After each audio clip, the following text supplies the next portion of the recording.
Greetings, humans. Greetings, humans. Welcome to Mike and Dave's Multiverse, everybody. It's Thursday, April the 3rd. How you doing, Dave? I'm not bad. I had a pretty solid day today. The weather was really nice. I thought it was going to rain this morning, so I put the grill cover on my grill though, and then I realized my grill cover was yellow, and then I looked down and all my clothes were yellow, my face was yellow, my hands were yellow. It's pollen season in Georgia, everyone, and big time, and literally everything is yellow. So I took an immediate shower after that, washed all my clothes. Well, if you have a runny nose and start sneezing during the show, we'll know why. Well, I loaded up on antihistamines and like stuff like that. I do get allergies, so. I think we're almost through it, though. In fact, it rained a little bit the other day. If we get a good rainstorm in, I think it'll wash most of it. It's been heavy for several weeks now, so I think we're almost through. Yeah, I keep hearing this. I don't know if this is true. Brittany, if you mind looking it up for us on the spot, but I heard it's the most pollen, at least in the state of Georgia, in recorded history. I don't know if that's true or not. And that makes me wonder, is the pollen crazy where you guys live? How about in Portugal with Mr. Ricardo Calvario? You guys getting crazy pollen this year? Anyone else in the chat, where are you at? And are you getting crazy pollen? We hope that everybody is enjoying the spring season wherever you're at. It's been all right here so far. I could use a little more moderate temperatures. It seemed like it went from cold to hot really fast. It was hot today. Yeah, what was 80-something degrees today? It's never 80 degrees I don't think it's ever 80 degrees in Georgia I guess it's the beginning of April, so I don't know. It did go pretty hot pretty quick. But anyway, we are here. We're live. Okay, Brittany says Saturday's number, according to Atlanta Allergy and Asthma, that's nearly 10 times what is considered extremely high but for pollen standards. The number was 14,801. I don't know of what, but the key point is 10 times what is considered extremely high by pollen standards. That's wild. Pretty much beyond that, it might get to the Richter scale a little bit. Yeah, I mean, it was insane. I looked down at my pants and I was like, what is this real life right now? Couldn't believe it. Anyway, welcome and thank you to our subscribers of the show. We really appreciate you guys supporting us each week and sharing what we share on social media and getting the word out on the show. And also like and subscribe if you haven't already, because all that stuff helps. It helps a lot. But there's other ways you can help the channel, right, Mike? Yep. So you can subscribe to us on YouTube, friend us on Facebook.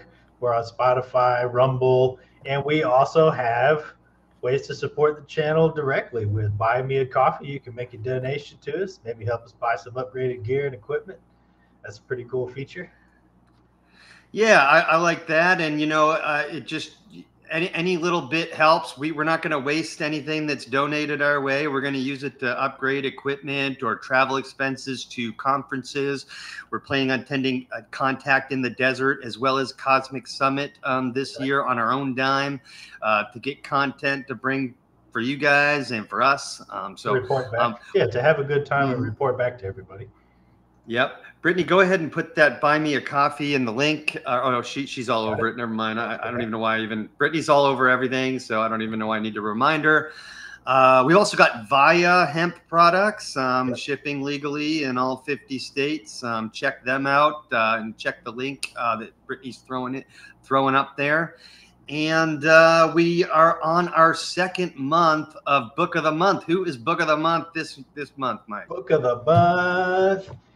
If you're not surprised, it's our good friend Tyrone. His channel, Rebirth of the Word, is tremendous. We highly recommend subscribing to it. I like watching his videos. Tyrone's into history, and he knows a lot more than we do, to be honest. In fact, he's going to be on the show tonight to talk about his new book and some other things that have been going on lately, and we're very excited for that. So and use that Amazon link. You support both Dave and I and Tyrone, and that would be great. Yeah, that would be really helpful, and you get a really awesome book in Amazon in just 2 short days. Mine came, and it's beautiful. It's got a beautiful cover with nice artwork on the cover, and it's I've just started digging into it, but it's very it's very well researched, and it's not too dense. He gives a really good follow along of exactly what the title is: Journey Through the Origins of History. So check it out, Mr. Tyrone Ellington. That's his first book. I think his first of many. And as we've mentioned, he's coming on for a guest segment here in about 20 minutes, half hour, something like that. That's right. So stay tuned for that. How about a little splash of something uplifting or joyful, Dave? Is that our new segment? Yeah, that's going to be our new segment, as long as something hits me. Last week it was Ari at Home, the guy who walks around with the portable beat mixer, get people to freestyle and sing. This week's just a quick one. Got sent to me on Instagram, and I just how can this not bring a smile to your face? So let's check it out. So each year in Italy, animals are moved to higher ground to graze, but the lambs, being too young, are carried in special pouches worn by donkeys. They're called donkey nannies. And that might be the cutest thing I've ever seen in my life. So I thought I'd share it with you guys. And I don't know, did you guys know? Say what? How did they start doing this? Who came up with the idea? This is great. I don't know. If anybody's in the chat has ever heard of this, please let me know. Is this a recent thing? Have they been doing this for thousands of years? I don't know. But I mean, that's pretty darn cute, I must say. And thank you so much for the donkeys for being ever so gracious to carry these cute little bundles of joy up to the top of the hill here. But the shepherds probably figured it out way back when they realized, hey, if we don't let the little ones in our herd eat, they're not going to survive, and we wouldn't need the herd to survive. So they loaded them up and carried them up there. Yeah, I mean, it seems like an idea that they could have. Brittany, if you could look up how long. What was it? Donkey nannies in Italy has been going on. When did that tradition start? I'd really appreciate it. But yeah, that's our weekly joy for the week. Donkey nannies. That's what's up. I love it. And so that's enough of that. How about previewing some of our people we've been interviewing lately? Your friends that we're making. We're really excited to share all this content with you guys. We publish interviews every Friday. And show us short of one that we got in the pipeline. I will for sure. But first, I want to mention Brittany, Johnny on the spot there, says that the practice is called transhumance, and it dates back over 1,000 years. It's a century-old tradition. Donkey nannies. That's what's up. And yeah, we've got a bunch. We've got so many interviews of Humans of the Multiverse in the bank for you guys, ready to release. They come out on Fridays. The one I'm going to show is short of does not come out tomorrow, but we're excited to have it. It was a very fun interview with Mr. Eric Degner, a UFO and UAP experiencer. And this is just a little clip of that. Let me find it quick. So he knows Travis Walton and is friends with Travis. And Travis Walton is one of the most documented, incredible UFO abduction stories in history that had a Hollywood movie made about it. That really sparked my interest in UFOs and that topic. And so let's see what Mr. Eric Degner has to say about that.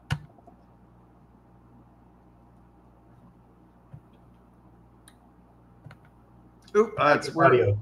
Yeah, no, I got it. I'm on it. My bad, guys. Just give me 1 sec. Instagram always starts out like that for some reason. All right, let's go.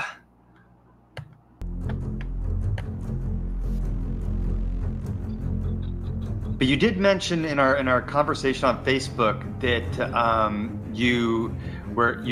because I saw Fire in the Sky about Travis Walton when I was 10 years old. So you're probably Yeah. about 19 or something when it came out or something like that. Did you see that movie as well? No, but I keep running into Travis. He's my bud. He knows me just because I'm an experiencer. I mean, I've probably run into him 6 times. He knows me. I know his son. I've never seen his movie. I've read his book. Okay. I've chatted with him about his book. And, you know, he wants to redo it. And he wants to redo Fire in the Sky, too, because Hollywood... You know, I've read the book about it. Maybe I'll watch it this week. I really need to buy it and watch it. But they had to change a lot of stuff just to make it Hollywood ready. Like, for example, his memory was they put an oxygen mask over his face, but in the movie they put like cellophane over his face or something. Yeah, I remember that scene. Yeah, so they had to change some stuff. But yeah, I never saw that movie. Okay. I saw E.T. and that kind of freaked the crap out of me. Yeah, and so that's an upcoming interview that we're excited about. Tomorrow we're actually dropping an interview that we're really excited about, though. Mr. Laird Scranton. How'd you like that one, Mike? Laird brought us through the multiverse with his immense knowledge of the history of ancient cultures and tying together pieces of these ancient cultures in ways that I was completely unprepared for before I ever heard him speak. And the Dogon tribe in Africa in particular is his forte. That's his area where he spent a lot of time researching. And we just had a blast learning about all those subjects. Yeah, it's a long one, but I could have kept going. You know, Laird is an OG of alternative history, and he's been writing books on this stuff, and he's been on appearance on a bunch of different documentaries and TV shows over the year, and we were so grateful to have him join the show. So look forward to that, dropping 6 p.m. Eastern. And yeah, and let's get to the show, Mike. What's going on around planet Earth? Moving onward to the segments. First, I'm going to show a clip from Space Weather News, the Suspicious Observers channel. Play about 30 or 40 seconds of this, and then we'll unpack what's going on with the sun right now. Hey, Scarlett, thanks for joining the show today. We appreciate you watching. South, but it was actually something else about the sunspots that caught my eye. Veterans, you know sunspot magnetism flips north versus south, blue positivity leading on the north, red negative leading on the south, except for that one top right active region in the southernmost trio. Looks like that one is blue leading, red trailing to the left, a reversed sunspot. The solar pole flip is past the halfway point, meaning solar maximum only has about 6 to 18 months left. We are expecting nominal solar wind for several days with little other than the minor coronal holes here to amplify the stream. The sector boundary magnetic flip at the solar wind should occur within about 36 to 48 hours, but it should be minor. All right, hit pause on that. That was a lot of information in a short amount of time. So let's unpack that. First things first, quiet. We've got, I think, minor geomagnetic storm conditions right now, but nothing to be worried about. Looking in the longer term, we're talking about the 11-year solar cycle, the sun's magnetic pole reversal. So the sun's magnetic poles reverse approximately every 11 years. This is the solar cycle. It goes from solar max to solar minimum. Depending on what stage we are in that cycle, there could be increased activity of solar flares, coronal mass ejections, which could affect the Earth in various ways. This is the type of stuff we like to cover each week. Yeah, and you know we do know that the solar flares have affected the planet in pretty dramatic ways in the history of the geology of Earth, right, Mike? Yes, and that is one of the.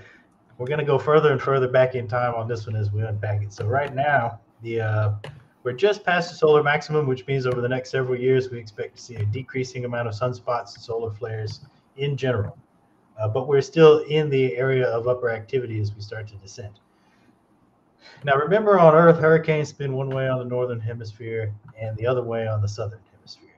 That's what Ben was getting at in this video. Going to solarham.com. Let's look at the magnetogram. I'm gonna pull this up. So what Ben was saying about the direction of the magnetic fields, the leading edge of these sunspots as the sun is spinning, just like how hurricanes spin one way in the northern hemisphere and the other way in the southern hemisphere. On the northern hemisphere of the sun, the blue, or I think that was positive, direction tends to lead. And on the southern hemisphere of the sun, a pair of sunspots, magnetically charged sunspots, the red or negative direction is going to lead. However, how much bigger this gets, of the 3 sunspots in the southern hemisphere, one of them is actually flipped. Kind of like a hurricane that's spinning the other way, but it's kind of close to the equator. So perhaps it's just a curiosity, but surely that direction flips, during the 11-year cycle. After the 11-year cycle flips, that direction flips as well, since it's all magnetically induced. But, it was just more of a novelty or curiosity to share with everyone today. I definitely would never have caught that myself. I'm circling it with my mouse. I don't know how visible it is, but basically that minor sunspot there, just south of the equator and to the right, is spinning the wrong way. It's got the wrong polarity in the lead for what we would expect. And shout out to Ben from Suspicious Observers. We get a lot of content from him as we continue to keep an eye on our cosmic neighborhood. Yep. If you are, we usually live on Instagram as well, but I've been having issues connecting to Instagram live today, so sorry about that. But if you're watching us on Rumble, X, Facebook, or YouTube, thank you so much. Yeah, I remember Instagram was kind of finicky on those. It's been finicky, and to be fair, I don't think anyone has actually watched us on there yet, so it's all good. Let's see. Last week, we did the show Thursday. On Friday, there was a magnitude 7.7 earthquake, which struck Myanmar. And this was an interesting earthquake because it had basically the geologic equivalent of a sonic boom. It was called a super shear earthquake, where the energy of the rupture moves faster than the actual seismologic wave. So I'm trying to find that exact sentence. The ground rupture travels, there it is. The ground rupture travels faster than the seismic waves it produces. So basically that's the ground beneath the equivalent of a sonic boom going faster than the speed of sound. Wild. Yes, and the repair efforts are underway over there. We hope that everybody is as safe as they can be now that they're recovering from that, and that the recovery is swift. There was a lot of devastation over there. So our heart goes out to all those people involved. Yeah, wow. And, the reason why we bring this stuff up, solar weather, earthquakes, things like that, is we just think it's important that we're all aware of what's going on, that our planet isn't static. It changes. It changes really slowly over time, and sometimes it changes really quickly. One of the other things, we talk about climate change a little bit on the show, but I always go way, way back to the basics. The length of the day on the Earth is changing. In other words, the rate at which the Earth is spinning is changing slightly. We've talked about this on the show many times. So I was just going to pull up this time and date website briefly. In general, the last several years, days have been getting a little bit shorter. The total yearly difference is still actually slightly positive, but we're 3 months into 2025. But we're having dozens of milliseconds negative on the last few years. Does that mean I'm going to live not as long or longer? I'm trying to do the math in my head. I think that means neither. And I forget the joke that I made a few months ago on the show, something about if you didn't have enough time in the day to do so. You can blame it on that, I guess. But this came up on Suspicious Observers. Ben made me aware of this article published recently, shared periodicities between the length of day and the geomagnetic field at millennial timescales. So now we're reaching way, way back into the past. The magnetic field of the Earth changes, and they can basically correlate that with the length of the day of the Earth in times past. So that was a quick scroll, but I'm going to go mainly to this first diagram. This is going back several thousand years, looking at the position of the Earth's magnetic pole, and the length of day. Very cool. Yep. So all these things are linked. Basically, I always figured a strong magnetic field would be like a brake and slow it down. And if you loosen that magnetic field, the Earth's going to start slipping and spinning faster, and the days would get shorter in that case. That's how I'm imagining it. Maybe that's oversimple, but yeah, and that's something that like we do want to eventually get somebody who's an expert in pole shifts and that kind of thing to come on and talk to us about that kind of thing. But the point is the length of the day changes. This stuff seems like it's wound up like a clock, and it is pretty precise, but we get disruptions to our environment all the time. So cool beans. Well, that was what I had for the science circuit this week. Just a little splash of news here, there. Awesome. And I'm going to do a quick eyes on the sky before we bring on our guest segment, Mr. Tyrone Ellington. I just like learning about asteroids and learn what's in our cosmic environment. So I'm going to, can you see that, Mike? Yep. So I'm just going to do a quick rundown of comet and asteroid missions that are going on. So NASA and other space agencies have sent spacecraft to visit, photograph, sample, and even collide with various asteroids like Bennu, Vesta, and Eros, and the comets Tempel 1, 19P Borrelli, and 67P can't say that. Seen here with the Rosetta spacecraft. I really think that the goal here is there's scientific, obviously, discoveries to be made, but I think industry eventually wants to mine these bad boys, right? And that's why. Say that again, Mike. If they have anything precious or, worth getting. Yeah, gold. I don't know. Who knows? I'm not the person to ask, but there definitely is things that they can get there that maybe it would be nice that they didn't have to deplete our planet. You know what I mean? Yep. The very first mission to both orbit and land on an asteroid was Near Mission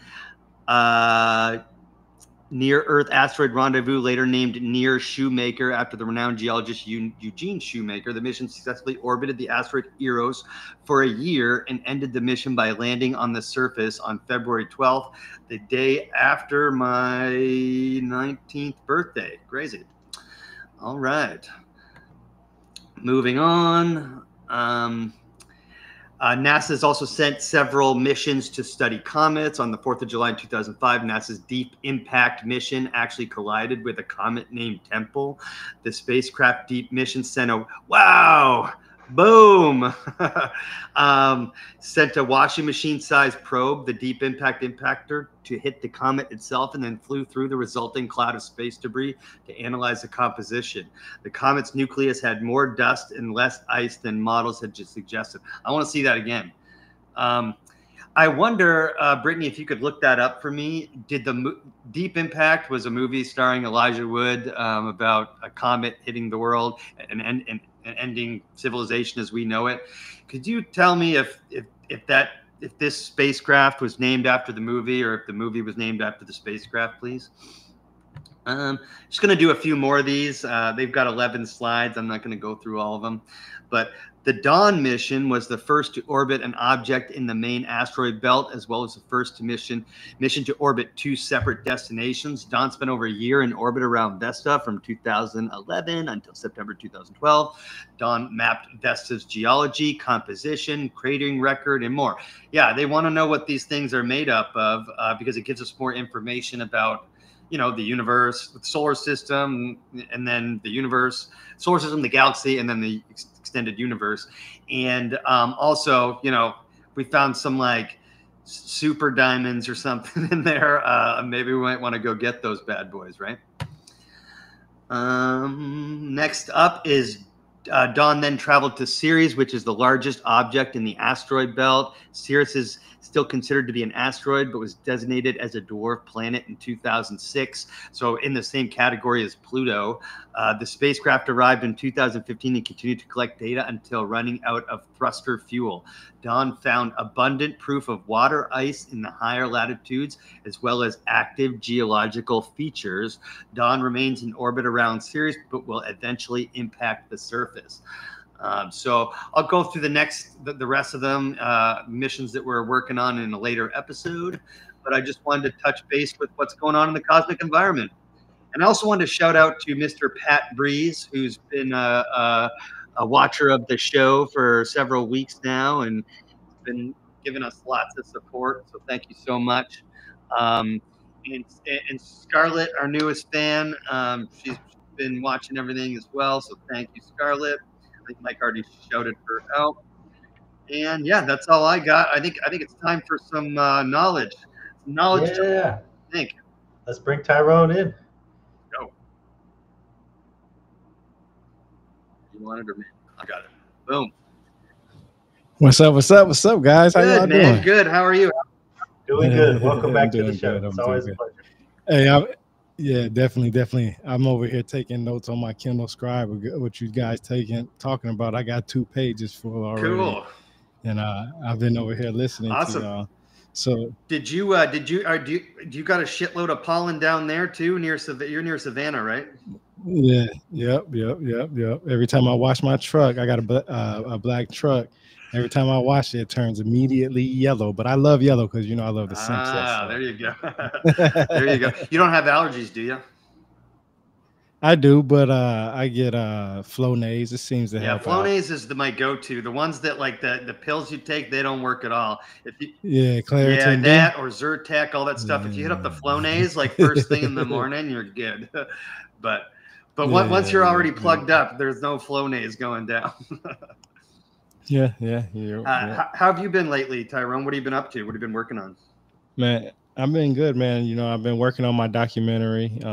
I got done, about to talk about it, my book, kind of excited about that, actually shocked about it, actually, more than anything.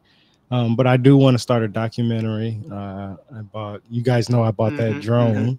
That drone is going to help me out on a lot of stuff, man. Aerial views of things, just messing with it, playing with the kids and stuff with it. It's just like, man, this is a whole different type of toy. You've been practicing? Oh yeah, man. I definitely been practicing, man. It's just, you see things from your perspective. And when you make yourself see something from a different perspective using a drone, you're like, wow, how much more amazing and how deep is the stuff that we're into? How far does it go back? And how amazing that it's here in front of us with a different picture. It's like looking at a picture from a different side of the view. You look at it face forward, or you can look at it from the side, and you rather watch it from face forward. But then when you see it from aerial view, you're like, oh, let me put these puzzle pieces together. So, you just need some LiDAR on that bad boy now, huh? Man, hey, I've been hearing that they actually have an app that does that for the phones, where you can see, man, look, I got to look that up to myself. I just heard that like 2 or 3 days ago. I didn't look into it because, it just slipped my mind. But like I said, the reason why I had the whole series, since I'm promoting myself real quick, what I've learned from reading this book, and I took different books that I've read and, just share what I've read from it. But I'm being remembered of that. Look that up real quick. There's something about where they have certain apps where they did specific locations of different LiDAR places, and you can see for yourself. And that's how people are piecing these puzzle pieces together, finding different locations. They use Google Earth. I get on Google Earth all the time, and I'm about to add that to my segment. You remember I talked to you guys last time. I said, man, I'm going to take some of your guys' ideas. And one of them is going to Google Earth and just looking up random places. And you'll see how much stuff is hidden around the world, man. It's crazy, bro. It's really crazy on what's out there. Like I have a YouTube video about Antarctica, and you know how everybody talks about Peru and their rocks and all the formations. I need to go back and watch it. I'll probably do my next live will probably be talked about it it has, you know, places that has stones that look like in Peru. You know what? Matter of fact, just because of that, if YouTube ain't take it down yet, which I doubt, it's on there. On your channel? It's on there. It's on there. Yeah, it's on my channel. I did it with a couple of other guys. Let me see which one it is. I'll bring it up. Yeah, no. But yeah, I found like the headquarters that they had there. They had a map. I even took a screenshot of the map.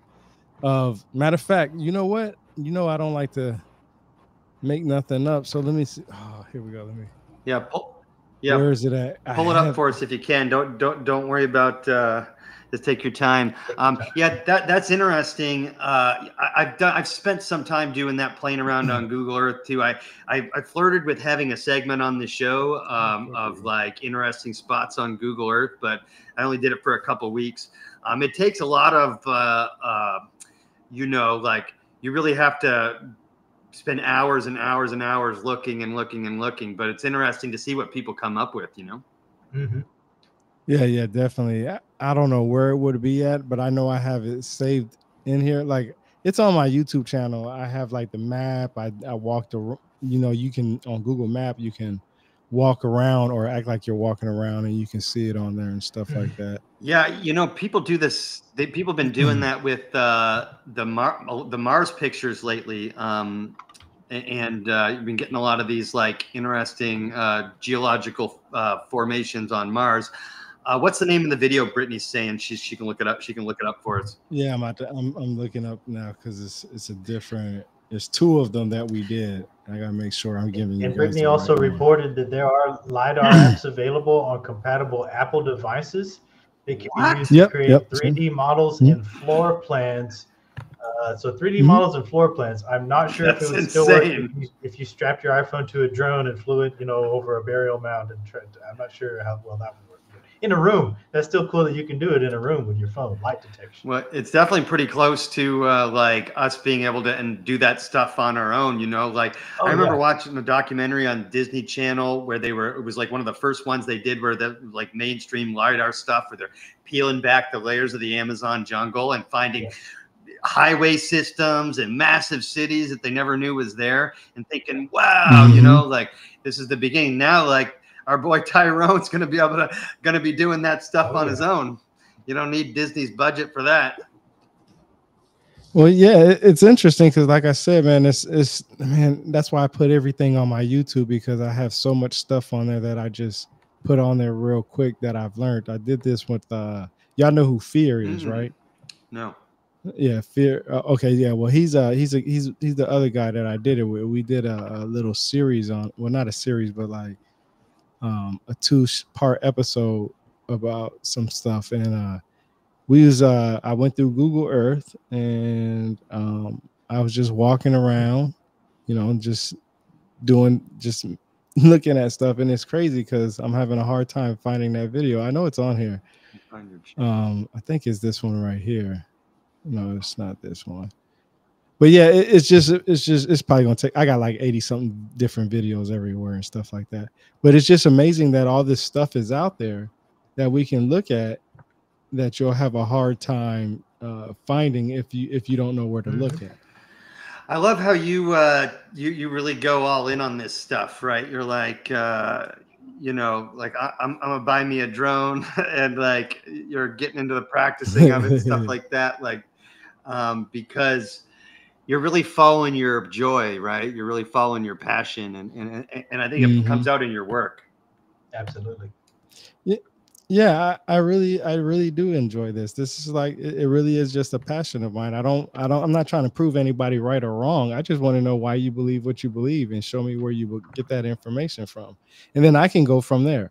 You know, it's not about you being right, me being wrong, or me being right and you being wrong. It's just, okay, I know where I've read my information from because respectfully, I know what amount of time I put into it. You know, I know how many books I've read. I know how much research I've done. I know how many videos I've done. I know all the stuff that I do. So it's not a matter of fact of trying to be right over wrong. It's just me just sharing what I've read, and that's it. Yeah, I noticed you've been taking a particular interest. You do very nuanced takes on ancient religion and like how race plays a role in human history and development, and I really appreciate that about your channel. You did one on what was it called? I forget where you were. Really good, concise summaries, especially if you think you're already familiar with a certain belief system or religion. Go check out the summary of it, and it just lays out the basic facts. Very useful and informational. Yeah, there's one that I watched last week called Race and Identity, the Complexities Explored. Yeah. And I thought that one was like really interesting and very nuanced take on a subject that a lot of people get like really, they get emotional about it first for reasons that belong to them. But you just take a very nuanced take on everything. And what was like the inspiration for that one? Well, it's because I'm mixed. My mom is German, born in Germany. I'm German, and she has Turkish in her, and my father's African American. Now, for the longest time, my father always used to say we were Native American. We have Native American in our blood, and nobody ever went and got a DNA test. It's just always hearsay. Me personally, I always want to know what the facts are, right? So I went against everybody. I said, I'm just going to get me a DNA test. Yeah, you can say what you want to say. You might not believe them, this, that, and the third or whatever. But I'm at least going to try to seek the knowledge. I'm seeking knowledge. That's what I'm trying to do. Prove me wrong otherwise, right? Show me, if we're Native American, show me how we have Native American in us then, right? But until then, genetically, it tells me something other different. So, of course, my father, he never knew. I think I was like one of the first people to find out that our family heritage goes back to Nigeria. So, of course, I got African American in me. I knew that part, but it's actually boiled down to Nigeria and other African countries around there. But my mom is German and Turkish. But then when I look in the DNA and I actually explain exactly what I am in my book, I have more of things that I didn't know, like Japanese and Italian and, so on and so forth. And it's always constantly getting updated. So what's in my book now might be just slightly off than what might be updated on the 23andMe, right? So I took the snapshot of what I had at that moment and put it in my book to give a recognition that I have a dog and I don't have a dog in this fight. I don't care whether black came first or white came first. I just wanted to know what is the scientific expression that I can understand, that I can give to other people, because I'm not a smart man. I don't have a college degree. I never graduated from college. I have a high school diploma. I went straight to the military, and that's about it. Now I got a brain injury that's a suspect to a lot of people, right? You get a brain injury, no matter what you say after that, people won't be like, well, he's just crazy. He just got a brain injury, right? So they don't even care about whatever comes out your mouth after that. But I'm truthful and honest with who I am and what I say. And that's why I only share what I've read. But then when you go to all throughout my social media pages, you will see that I don't just say what I say. I show where I've read it at to say what I say. So it's not my argument. It's, hey, I read this here. Now, can you tell me where you read your information? Don't tell me to go do my own research, because obviously I have the research sitting in front of you. So now you got to show me yours. It's like, if you want to play tit for tat, I already did the tat. Now you just got to go ahead and give me a tick. You know what I'm saying? So, yeah. I do enjoy watching you do that because, not everyone has like the page number and like you literally will reach behind, grab the book and go boom. And people aren't usually prepared for that, which is interesting. Yeah. And it's not to, like I said, it's not to prove somebody wrong. I'm just showing you where I've read at. I'm not saying, hey, I'm right and you're wrong. I'm just saying, hey, look, at the bare minimum, this is what the text says. Based off what I said, or what I've read. Okay, so it's not on my YouTube. It is on my YouTube, but it's also on my Spotify. It should be Speed of Evolutionary Technology. So now I got to find it on YouTube because it should be the same name. No worries. But that's the one. When I first started this, so I'll give you a backdrop real quick. I started this with my website. Only because I had a lot of knowledge. And I felt like a lot of shit that I was reading online and a lot of stuff that people were sharing and, Clubhouse, Twitter, and all this other stuff during the COVID pandemic, I felt like they was just saying things just to gain followers. Well, I like history, and I feel like I'm wanting to fight for the truth. So that means I'm going to give you the absolute honest opinion of what I've read. My opinion meaning that this book, from what I've read, is the most accurate because I have nothing else that replaces that. I'm looking for that individual that says that I am wrong to replace that. But if you can't do that until then, the information that I have in front of me is the only correct information, and everything that comes from it other than that, if you tell me to do my own research, you should be able to say, hey, this book says this, read it. And I would say, okay, now I ain't got no choice but to read it. I can't say you're wrong unless I read it.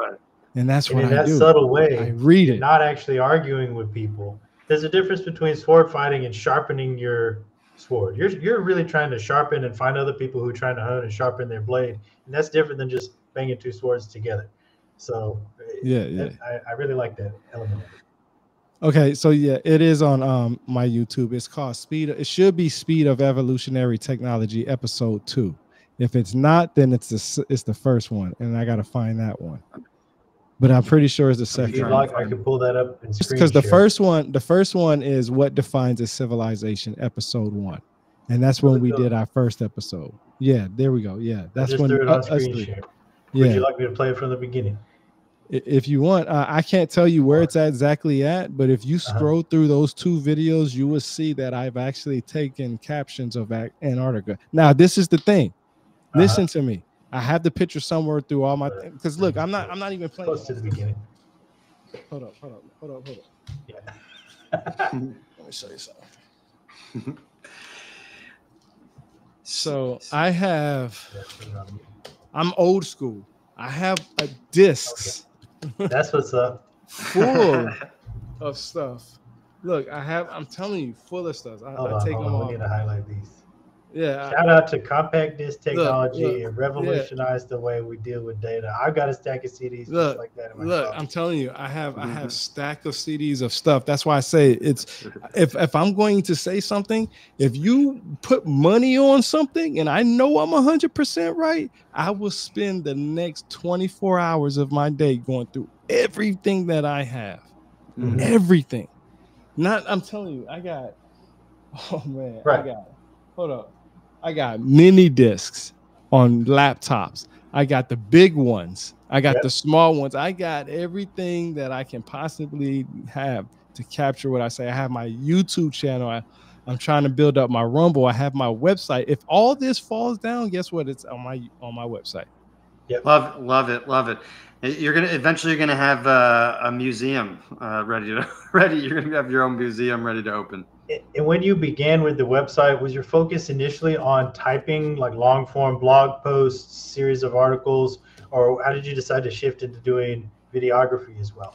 So that's a good question. That's a good way to flip the conversation. So initially, I just wanted to share a snippet of what I knew, and of course, like everything, I try to do everything everybody suggested on how to have a popular blog.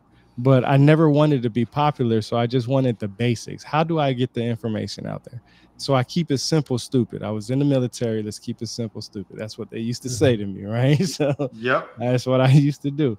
So I took my website and I basically said, okay, if I'm going to talk about a subject, I'm going to talk about as much as I can about that subject. And if I have to do a part 2, I'll do a part 2. If I have to do part 3, I'll do a part 3. If I have to do 4, I'll go on and go on. And that's what I'm doing. But I was then given an opportunity about 3 or 4 articles in, because when I started my website, it was only one article. It wasn't like 10, 20, 30, 100 articles like some people did. I started with one article. So it was bare minimum. So that means if you clicked on that website, all you was going to do is see that one website, that one article. From humble beginnings. Yeah, right. And so that's like Mike and I. Yeah, see, so look, here, you're going to start seeing it right here. Like we're trying to see the distance between the known land, how easy it would be to travel, see and stuff like that. Because they say that the earth is not the same. You know, the earth changed itself many times.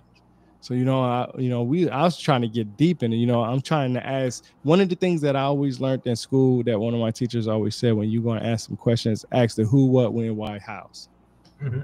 The 5 W's. And I hope I said them. I probably said it faster. What, where, when, why, and how. Yeah. I remember doing that. I had to make a newspaper article about World War I. It was the Battle of Ypres in World War I, and I remember doing the same thing. Yeah, so that's how I do my articles. I just have a quick aside. This is a humorous aside.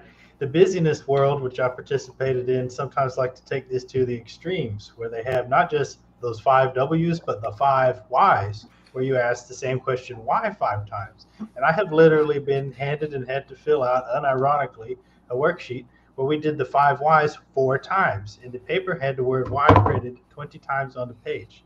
And I was like, this was an official company report now. Things are crazy out there, folks. The busyness world. 20 Y's, okay. Yeah, and that goes back to what I was saying about just sharing what I've wanted to share. Being wise is just knowing what you know. You know what I'm saying? And you can can be subjective and be, anybody can interpret that how they want. But doing this, I feel like, like I said earlier, you're not, how do I present this to be a big blog? And like I said, I'd never wanted to be popular, right? So I did things, I took a little bit of everything from everybody, right? I said, okay, I know what works. It's like in the military, being a non-commissioned officer. I retired as a staff sergeant. And after I was wounded in combat, and they said, there was just so many things that I've learned from that, taking how to be a better NCO or a good NCO. Now, those marks on there that you guys see is places that I have that brings up a map on there. Now, I'm going to tell you something. When I log back into my account, these spots are no longer on my account, meaning they wiped it. I try to go back to them. I couldn't. Now, this might get shut down or something, but that's why it's important to keep this information going up. And I'm not even kidding. I'm not even joking a little bit, because I went back and we looked. need to add Antarctica to the title of this. People think there's free speech and free press and all that, even on YouTube. I pay close attention to what videos disappear and which ones don't. No, I'm telling you, this is really important, because they give you a map of all their special locations on this land right here. Literally, I have it saved somewhere on these discs. Like I said, I have that the video is going to be proof. So even the way they like divvied up Antarctica after World War II is like kind of sketchy, and there's certain parts of it that like you're literally not allowed to go. And they treaty.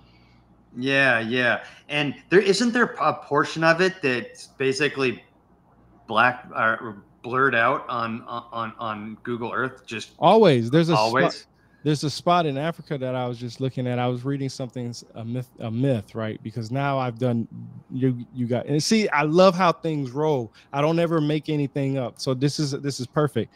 You guys know how I've been doing this daily support thing recently, and also been doing the daily mythologies. And I do that. Thank you so much for shouting us out, by the way. Oh yeah, definitely. I do that because I learned something from everybody. Okay, whether you like me or not, I don't care. Whether I like you or not, I don't care. I'm here for knowledge. The friendship can come later, but I'm here for knowledge. I didn't come here looking for friends. I came here for looking for knowledge. The friendship comes later, right?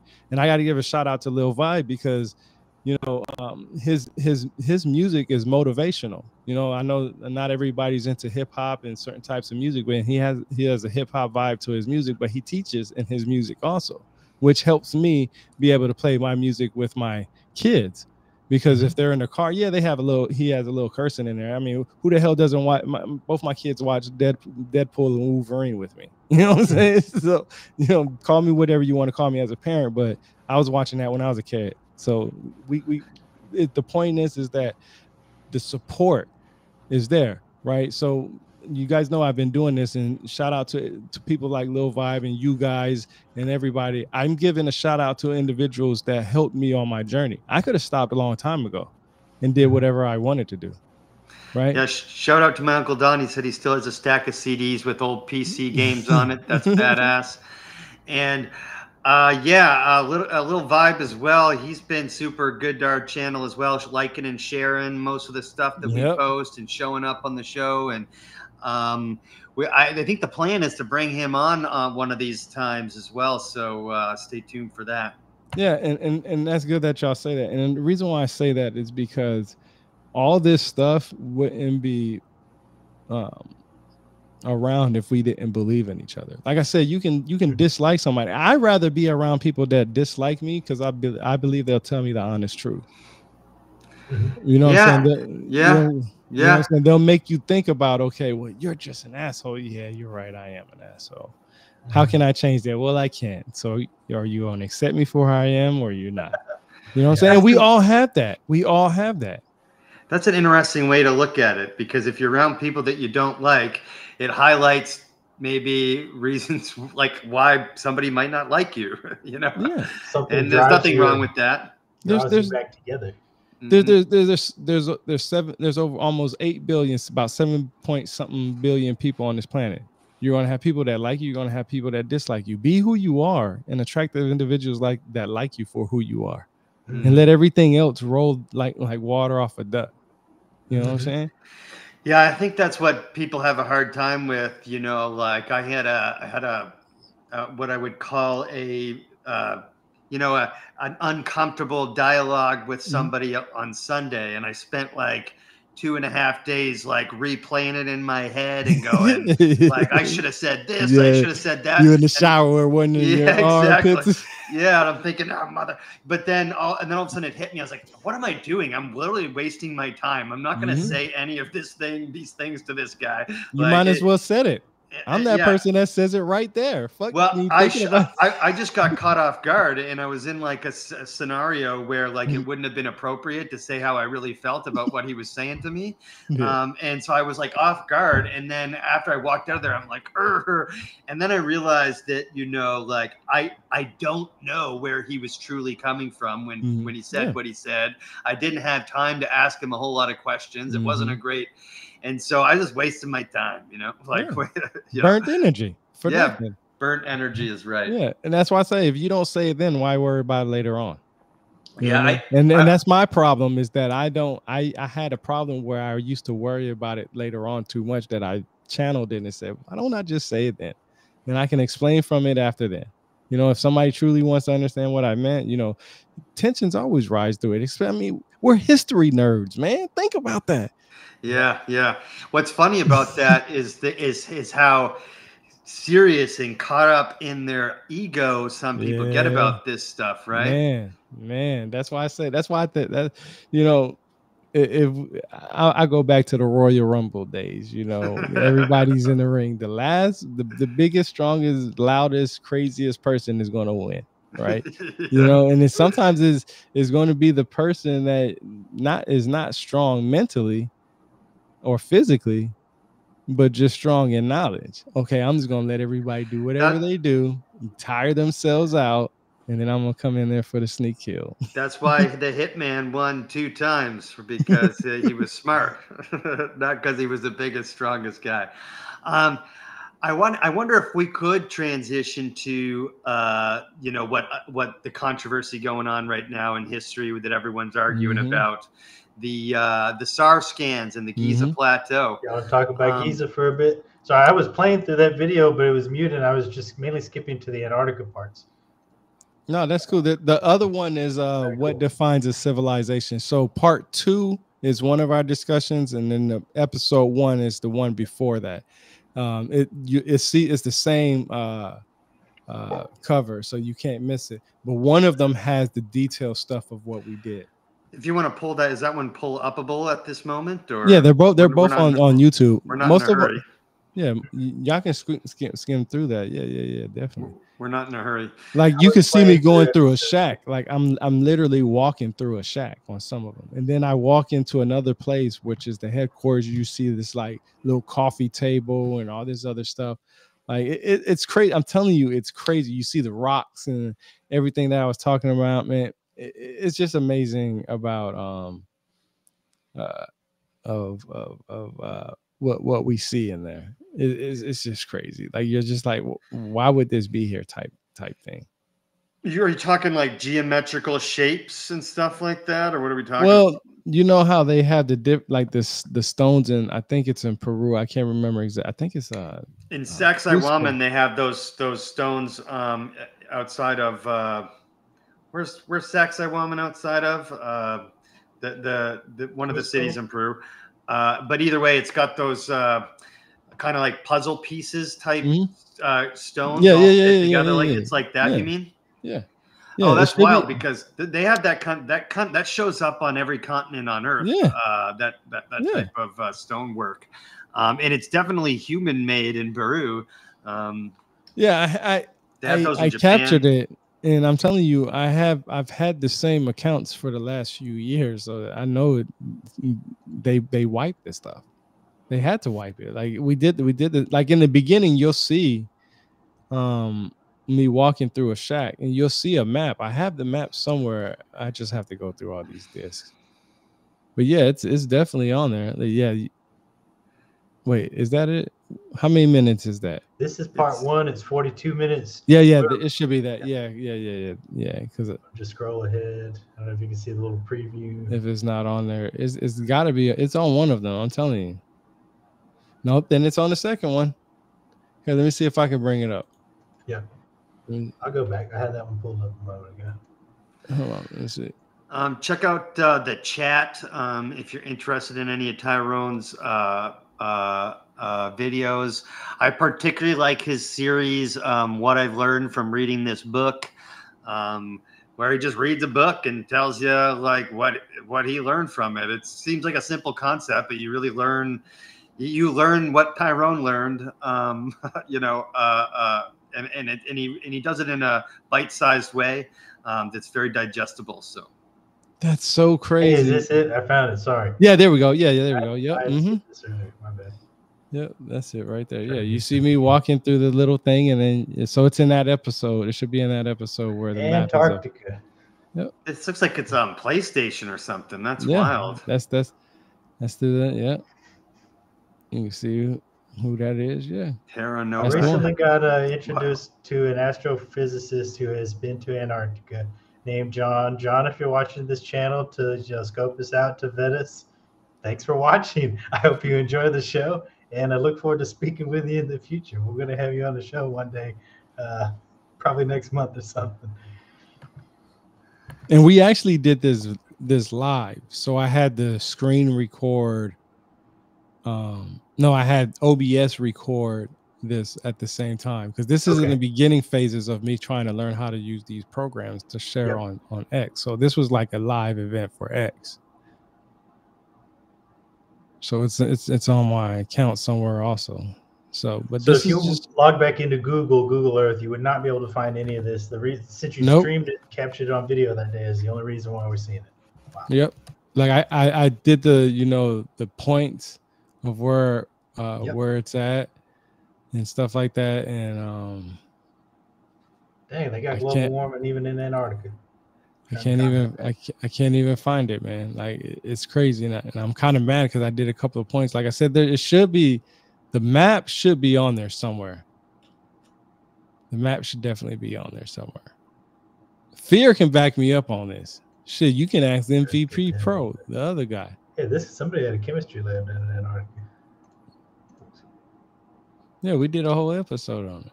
I was just walking through things, just checking it out. Let me see.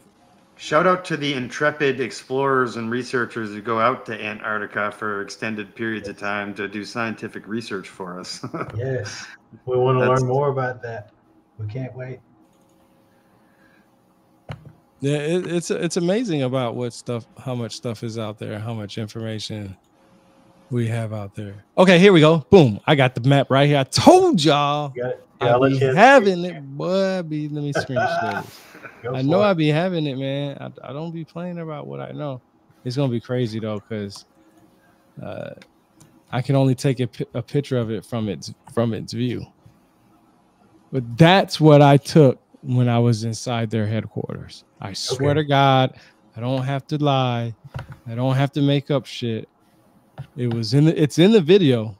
It has to be in the video unless YouTube took that shit out too. But I kept the map on my guy. Watch, now my computer ain't gonna work after today, and I'm gonna be pissed at y'all guys. Watch. I just bought this. But these are all the points that you can go to see that they have as far as pictures. And I did it. And like I said, not on the videos at least, but I've done them, slowly throughout. I didn't record or anything because I have this right here, of course. I took this. That's wild. Yeah. But that's actually, it should be in that video where you see me saying, "Oh shit, look, I found the headquarters," because I actually say that. Yep. Live discoveries are my favorite. Back through it, yeah, I'm having trouble finding the exact spot. It's probably, man. You know what? I'll have to look through. Maybe I know I didn't cut it out because that's the best part. That's the best part. Sometimes it's just hard to find stuff live on the spot. Yeah. That's why I said I got to go back and actually play it to see where it's at exactly, because it's somewhere in that area of. So the first one was, what is a civilization? So if you don't see anything about Antarctica in there, then you're not going to see it. But so to be clear, you took that. How exactly did you get this picture that you're showing us? I was walking through Google Maps. You weren't in the room. You took this picture through Google in the room, and this is some official map. That's awesome. Yeah, that's because I walked in there. I just didn't know you could do that. I haven't messed around with it that hard. Yeah. I walked in there. You can actually still find the headquarters there. You just can't. You just can't go in the building. Damn, that pisses me off. You know what? Yeah, I know. You know what? You know what? You know what? You know what? Hold up, because I know I probably kept it. Let me see, because they maybe for some reason maybe they did that, but I know I had to keep it somewhere because I kept the map. That's the map that I definitely kept, because I said to myself, if anything falls down, that's gonna be my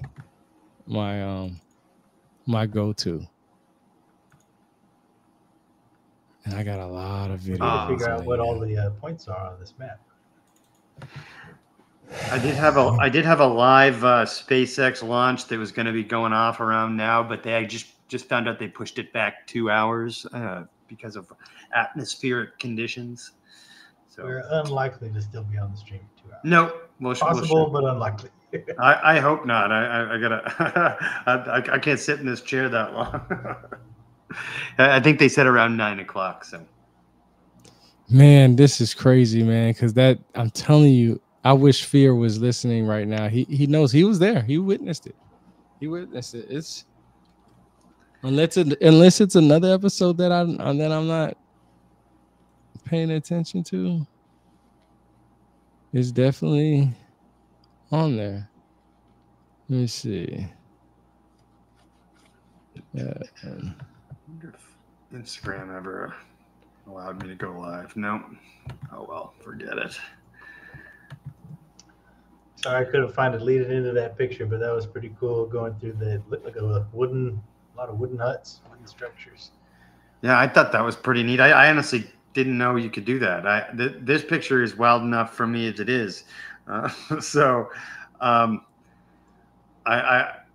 wonder what we're looking at. I'd like to know what the legend is on this map. Like what's pink mean? What's green mean? It's one thing if Google goes and deletes some stuff that was already on Google Earth, I think, for Antarctica, but the real secret stuff down there, they're probably not letting them scan it. Man, I'm telling you, it's a whole desk, a whole chair. It was everything. We seen phone books and everything. I swear to God, it was on there.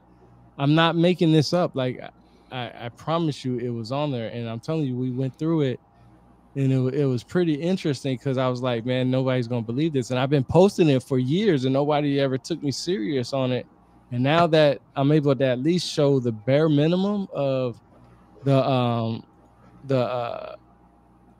map, that's the map. I'm telling you, that's the map. It's funny because I know how to zoom. I know how to slowly go through it and see, and I don't see it either. It was a whole desk. It was a whole part two. I didn't see any like brightly lit room with the white paint on the yeah. walls. I saw mostly outdoorsy looking stuff. I'll have to look for it. You know what I'm saying? I'm telling you. That room has like fluorescent lights or something in there, so it's very like.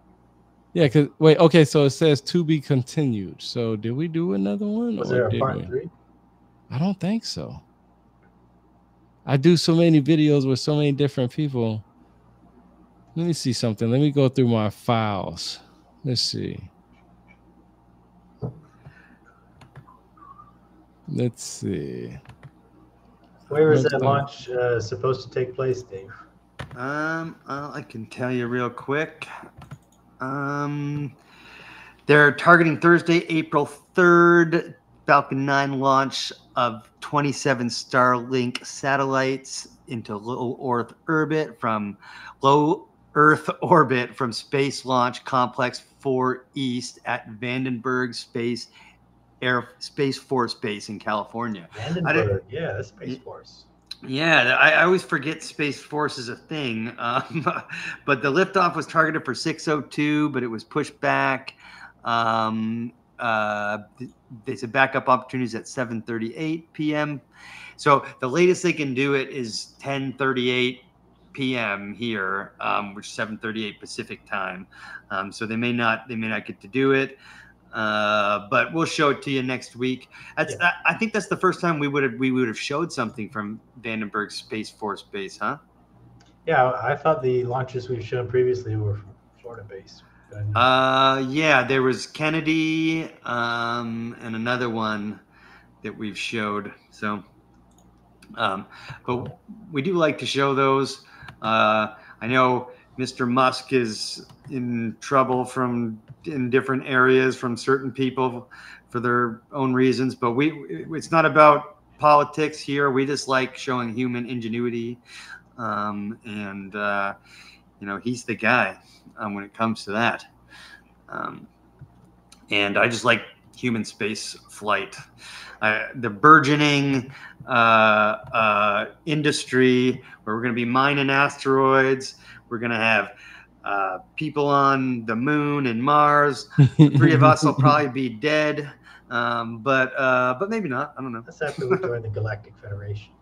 Yeah, we need to be let into the Galactic Federation first. I don't know if we're passing their test right now. Quite frankly, we don't meet the entry criteria. All they ask for is the ability to add, subtract, divide, and multiply as necessary. Did you ever see that episode of South Park about that? No. They have a whole episode where we didn't get into the Galactic Federation. I forget. I need to go back and watch it, but it was a brilliant episode. We'd be disqualified for numerous infractions. Advertising being the worst. They're not going to let us in there and try to clog up the galactic airwaves with all these pharmaceutical advertisements. It's not going to fly. No. That's why the firmament's in place, right? Man, it's so funny. I don't see it on there either. Do a deep dive and I'm gonna have to. Yeah, we'll come back to it in a later episode. This won't be the last time you're on anyway. I just thought that was cool enough as it is. So, and then actually, I feel like. No, never mind. Never mind. I was going to say something that's not true anymore. So, but yeah, let's go ahead and move over to the Egypt stuff, and then get into some talks about orbs. Let's do it. Last week we talked about the SAR project, and what do we got? A couple video clips. Underground Giza Plateau. Some Italians have been flying satellites over the Giza Plateau doing underground scans. What could be better than that? Honestly, what a time to be alive. Yeah, and I love the discourse going on amongst it, because there's some people who I found to be very open-minded, who are being very skeptical, and I know that you can be open-minded and skeptical at the same time, but just some people who I thought were going to be like, that's BS, are saying they believe it. Some people who thought I was sure we're going to be all over it, they're saying they're calling it BS. Yeah. What I'm about to show you guys here is Johanna James. I love her channel. She's expecting a baby, so congratulations, Johanna. But her channel has been kind of slowed down recently, but when this happened, she jumped into gear and she got an interview with Trevor Grassi, the guy who broke the news, and we're going to play a little something from him in a few minutes. But this is her. So one of the things that the critics said was, can we use this technology to find something that we already know exists? So apparently they did that with the Osiris shaft, which is not too far. Brittany, if you could find out how far the Osiris shaft is from the Giza, the Menkaure, the middle pyramid in Giza, that would be great. But it's on the plateau. It's not far at all. And this is her giving an update that they did, in fact, do the same type of technology, and just to prove that the technology works. So let's go.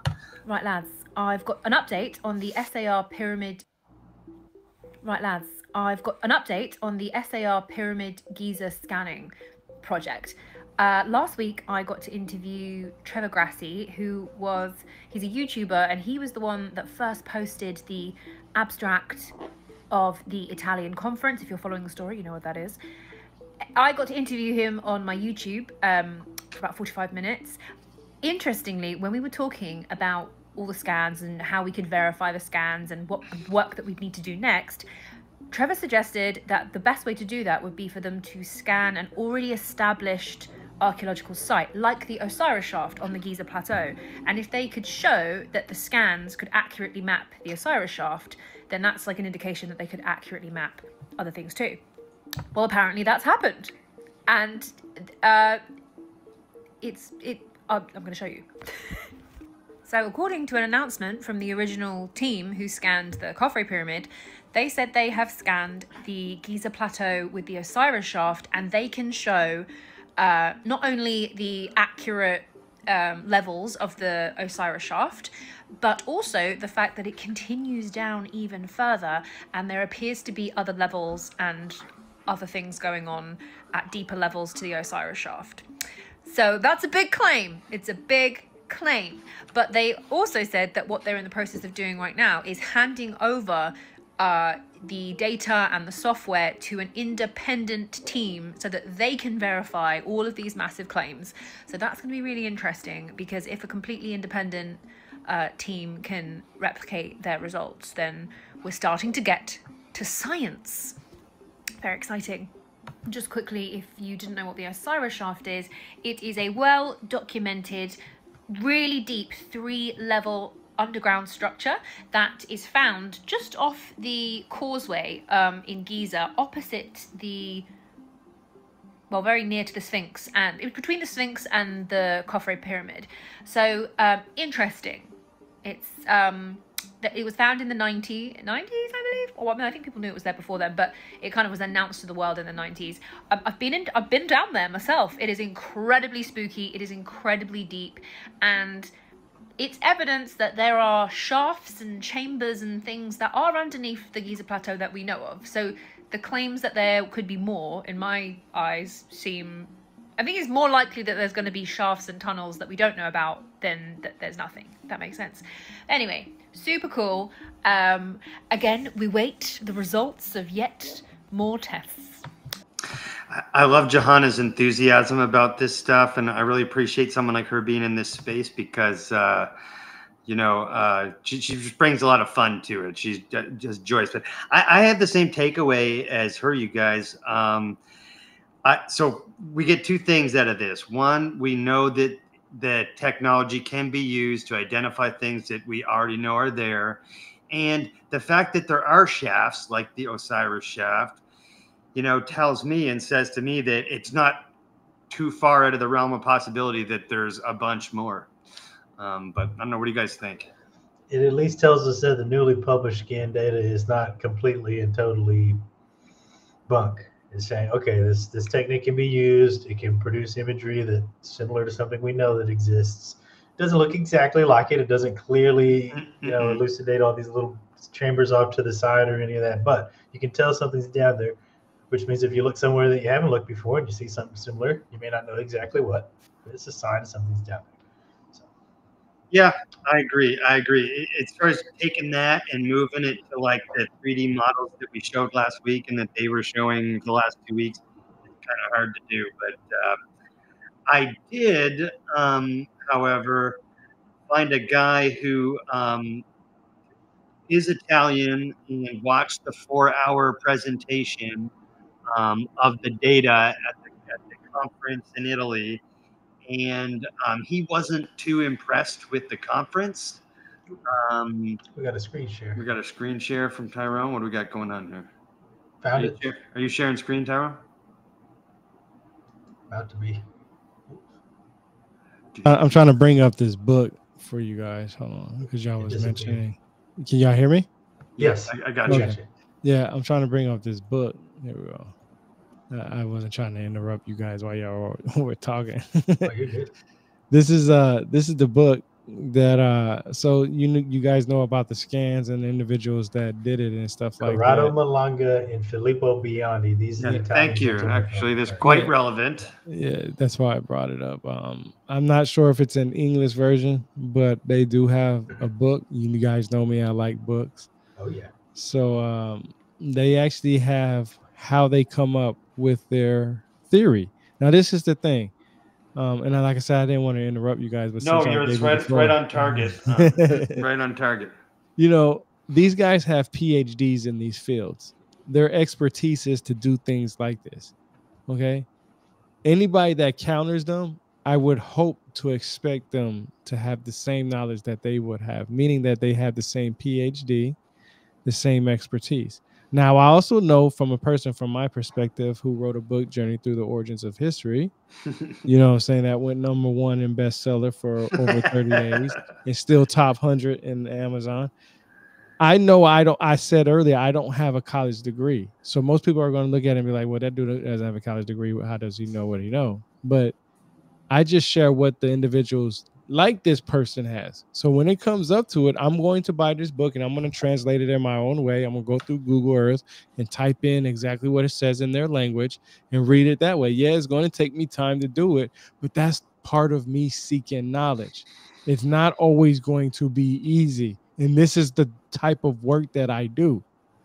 And I have it spread out. I will read a book from a different language, go through Google and say, what does this mean? Paragraph, word by word, paragraph by paragraph, page by page. And depending on how long it is, it might take me a few months to go through that one book. But because it's not available in my language, I have to do my due diligence. So if I want to say that these individuals are wrong, first, I would have to go over there and have the same expertise as them at the bare minimum. If I don't have that, then I have to at least read why they say what they say, because what they share in their article is not the full-fledged story. Right. That's why people write books, because their books is about that. You get more in depth on what they're talking about. So if you're somebody that's going to discredit somebody, you at least got to be on some kind of playing field at them. And me, I'm not on the playing field because I don't have that degree. But I can tell you that I know from knowing about the pyramids, they have always said that there were things under the pyramids. Always. What they were was up to everybody's guess and theory and assumption. It's just not until now these guys putting their expertise and saying, this is what we believe it is. And when does that book come out? Is that book out? It should be out already. I posted it on my Twitter. It says buy the book. So I guess if you click on their link, I provided the link, you can see it. And those fellows did publish a paper 2 or 3 years ago on the internals of the pyramid itself, not deep underground beneath it, but the pyramid itself. That was published in 2022 or 23, and we showed it on the show last week. So it's not like they're appearing out of nowhere with this. They've been established in their field, and they've been chipping away at this for a while. Yeah, one thing I wanted to point out too is that a lot of people were saying, oh, they don't use that technology. That technology is not used for scanning that far down. That's not what they're claiming. They're not claiming they're sending laser beams 600 meters below. It's a technique where apparently they're detecting vibration, and I'm assuming they explain it in detail in this book. And so I'm interested to find out. I'm not trying to translate it though, so I'm gonna wait on Tyrone's video of that. Yeah, you know the series. What I've learned from reading this book, it might be part of that series. Exactly. Like seriously, like this is the thing. We all don't have the time to do it. So you got to find somebody that does have the time. And nobody can argue the fact that, yeah, I know my books. You know, I'm literally your walking encyclopedia. I will tell you what book to go read for whatever subject you're talking about. I did want to share from a guy. This guy's got an interesting YouTube channel. He was pretty critical of the conference itself, as far as like the presentation. He also one of the guys. I don't think it's any of these guys actually. It's the other guy, not Malinga or Bondi, but the other guy apparently is tied to, quote, ancient alien stuff and conspiracy theories and yada yada. And so he that kind of kills their credibility a little bit. I wish it didn't, but it does. No, people were looking at the aesthetics of the conference that this was presented at by the by that research team, and they're thinking, gee, it's going to end up subtracting from your case if you're being at this kind of far out there, dare I say, kooky-looking conference. If you want to be taken seriously, it's something that's going to be a challenge to be taken seriously. Maybe you would want to consider, I don't know, but I'm not also to judge them. If it's their venue and they want to appear there, it's entirely up to them. You know? Yeah, and I do think that attaching, like, making this other guy who's really, I like what he does, and like he likes to speculate about, you know, possible, you know, what could have been happening back then and that kind of thing. But it's very far-fetched stuff. It's like literally watching an episode of Ancient Aliens, which is my favorite show besides the X-Files, but it's not overly credible. I just like watching it because it's fun, you know? And I just feel like keep having that guy on the team kind of hurt their credibility a little bit. But I am going to share the last 5 minutes of this. This guy's an Italian guy. What we got here is Metatron, user on YouTube. He watched the entire 4-hour press conference, info conference that was in Italian last week, and has provided this 35-minute recap of it. I made it through about 15 minutes to this this morning when you sent it to me, Dave. So I'm pleased to see the last 5 minutes. This was a really good level-headed recap of the conference. I thought so, and I just paused it at right around the time he says, "Let me round things up," or whatever, but this is basically his like summary of the whole video. So let's check it out. It could also be that it's tungsten because it would not vibrate, I guess. The conference finally finishes, and that's the part where the presenter now encourages people to buy their books and get a signed copy. So, all in all, for this second episode, I might make more. What did I get from this conference? As I say, extremely esoterical sounding. There is a lot of terrible flaw. And this is not the only time when he uses this defense. He's saying we ran the images and our interpretations through the AI, and the AI said, yeah, you're right, these are tubes, or yeah, you're right, that's a cube. And then he says the AI never gets anything wrong. Did get an exclusivity. I literally didn't touch anything, I promise. There we go. Right about there. People were speaking to them specifically is absolute complete nonsense. And therefore this kind of counters the argument that some people have presented where they say, oh well, they had to go and present and give this presentation with the likes of, well, the channel in question that was the host of this conference, even though these are a little quirky, a little corny, with a little aliens here and there, but they had to, because unfortunately they're cancelled by professional academia, and real universities wouldn't allow them to speak. But if that were the case, then the presentation should be perfect, excellent, very, very professional. And if that were the case, even if the environment in which this was hosted was with the reptilians, at least we could say, well, that's the line of defense, that's how we justify it. But as I've just explained, Speaker 1 and Speaker 3, it does sound like they belong specifically to this kind of context. Speaker 2, no, because he mostly went into the technical terms and now the technology works. He also mentioned that they have some kind of brevetto, so like a license in Malta. So they did get an exclusivity when it comes to this technology. They also said that it costs nothing. And this is another important factor. If it really costs nothing, and the third speaker was very proud of this, we spent no money to do this, that's what he said. But if that's true, then why don't you use, and he uses that to sort of counter instead the millions of dollars, the usual other types of technologies that are photographic and usually deployed by the government in that area. They cost a lot of money, but he says that all they provide is nonsense. He's very adamant when it comes to attacking other people and their research. But of course, but then he also says, look, ours cost nothing. But if that's true, then why don't you apply this technology for subterranean areas, and not a dam, not a tunnel in a mountain, which is above ground, but you have to provide and prove with stuff we already know and we have got mapped. It costs nothing, you said. Prove it. Use it.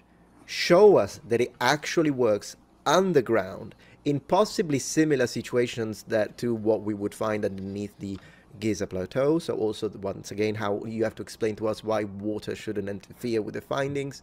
But after you have proven that, since once again it costs nothing, then I would say we could start looking at this. And I am one of the proponents who says, you really want to know what's underneath? Maybe they got a lot of the stuff wrong, and clearly the methodology and the whole idea with the numbers and how they connect it to a ment is complete nonsense. But maybe there is something there. Maybe the scan did find some structures, and if that's the case, then go and dig. Go and dig. And of course, if the Egyptian government doesn't allow it, well, then I would be against the Egyptian government at that point. Because if this is true, and we can dig, and we find these pipes, whatever they are, well, already, even if they're made of stone, with glass, like they're saying around it, they would already show an incredible feat of architecture. And then we would want to understand why they did it. Is it really to provide support to these pyramids? But imagine if instead they excavate and they made it to titanium. Imagine if they go power. That would really rewrite history. But until you show me and you dig, I don't believe it. The only thing I'm willing to accept at this point is that maybe there is underneath. But this is a very newly used technology, and we don't know how reliable it is. They say it works, but they have a conflict of interest. They're selling books. And I want to close with this statement. Mr. Corrado Malanga stated that these pillars are used to support the weight of the pyramids. He stated that the chambers underneath are part of the mythological Amenti. But he also stated that the pyramids had the purpose of, open quotes, acting as a bell, which is used to gather vibration information in order to transport this information underneath. There's a lot of claims there. Is it real? Is it nonsense? Is it mostly nonsense, but maybe there actually is something underneath? We'll see. But for now, I've provided, as promised, a summary in English of everything they said with my own personal commentary. If you're still interested, I can continue, of course. Thank you very much for watching, and I will see you tomorrow for my next daily upload. And remember... Thanks to Metatron. That's the name of that guy. Thank you, Metatron, for doing that. Yeah, thank you, Metatron, for doing that. We got... Tyrone took off for a second, but I'm sure stepped out just for a moment. But this is great because if you've been sticking with us so far, you know everything that Dave and I know about this. You are up to speed on this breaking situation. And when we say breaking, we mean we're still waiting like every few days in between a new nugget here or there. Shout out to Peter from Enigma Seekers. He says, trust Metatron on this. It's BS. The Scan Pyramid Project is better methodology. Yeah, and one thing I would like to point out that, you know, a quote learned from Tyrone today is that this guy's making Metatron, great channel, thank you so much, but he was being very judgmental about the technology in the presentation without actually being an expert in that field, nor has he read the book. So I just want to say that that's what Tyrone would do, right? Tyrone's not going to make a judgment. Yeah, I wouldn't make a judgment because I already know that there's been plenty of people who said that there were things under the pyramid. Plenty of people have said that. I mean, going back hundreds of years ago. It's what you interpret it to be like, and that's what you feel like that makes you feel good. So if I say that there were some columns, that would make me feel good because I believe that. You may say it was something else, and we're arguing about that, but it could be both of them. It could be columns and whatever. You know what I'm saying? Or neither. There could still be something there that neither side. Sometimes it's not even good. This is a perfect point to bring up. Yeah. The Jimmy Corsetti thing that's very popular right now with Gobekli Tepe and those trees and those roots. Both the individuals that are saying that the trees are damaging and the trees are helping at the same time are both correct, because we know roots keep soil from eroding. So we don't know what potential damage could have happened if those trees weren't there. We don't know that, right? We just know based off our own basic knowledge and understanding. So that's a good point to bring up, is that, you know, it's always wise and always good to say, okay, if I'm not an expert in this field, let me look at it from a person from that field. Let me find somebody who can give me information. Now those two people need to argue it about, right? That's why I said before, I told you guys, you can have two people with the PhD in the same field arguing about the same thing. One has one view versus the other. That's kind of how it should be. If those two people represent the cutting edge of that, and they're still figuring things out at that edge, they're not going to agree with everything. Yeah, who's right and wrong? You know, Jimmy Corsetti is right that the roots are damaging in some ways, because it possibly can be. But is that worse than what could have happened if they weren't there? We don't know, because we didn't allow that to happen. Yeah. You can only judge something on what happened at that moment. You can't judge something that happened as of a possibility, because that leaves up to, you know, theories and interpretations. You can only say, okay, well, if I cross the street and I don't look both ways and I get hit by a car, well, shit, man, that's what the hell is going to happen. You know what I mean? Yeah, I think Jimmy's main motivation is curiosity, and he just really wants to know what's down there. And we talk about experts and whatnot. I keep hearing people say Metatron, if that's his name, Metatron, as well as Jimmy. They keep saying, Jimmy said it on Piers Morgan, which I got to mention really quickly before I finish my point. That one to me was like a highlight of like my year, because having these subjects talked on a mainstream platform like Piers Morgan, I think is massive. But what Jimmy was saying and other people, why don't we just dig? It should be just easy. We could just find out in one day. I'm no engineer, but like, would it be that easy to just drill down there and find out? Here's where we can. If he actually studied archaeology, he knows this stuff takes time. Yeah, it takes years to do things. Yeah. Like, this is what I actually read in the books, and they say that you know, some people they'll dig for 20, 30 years, and they'll find little small things, and then they'll come back, you know, 50 years later, dig again, and they'll find a whole bunch more stuff. You know, it's a process, and that's what I'm saying.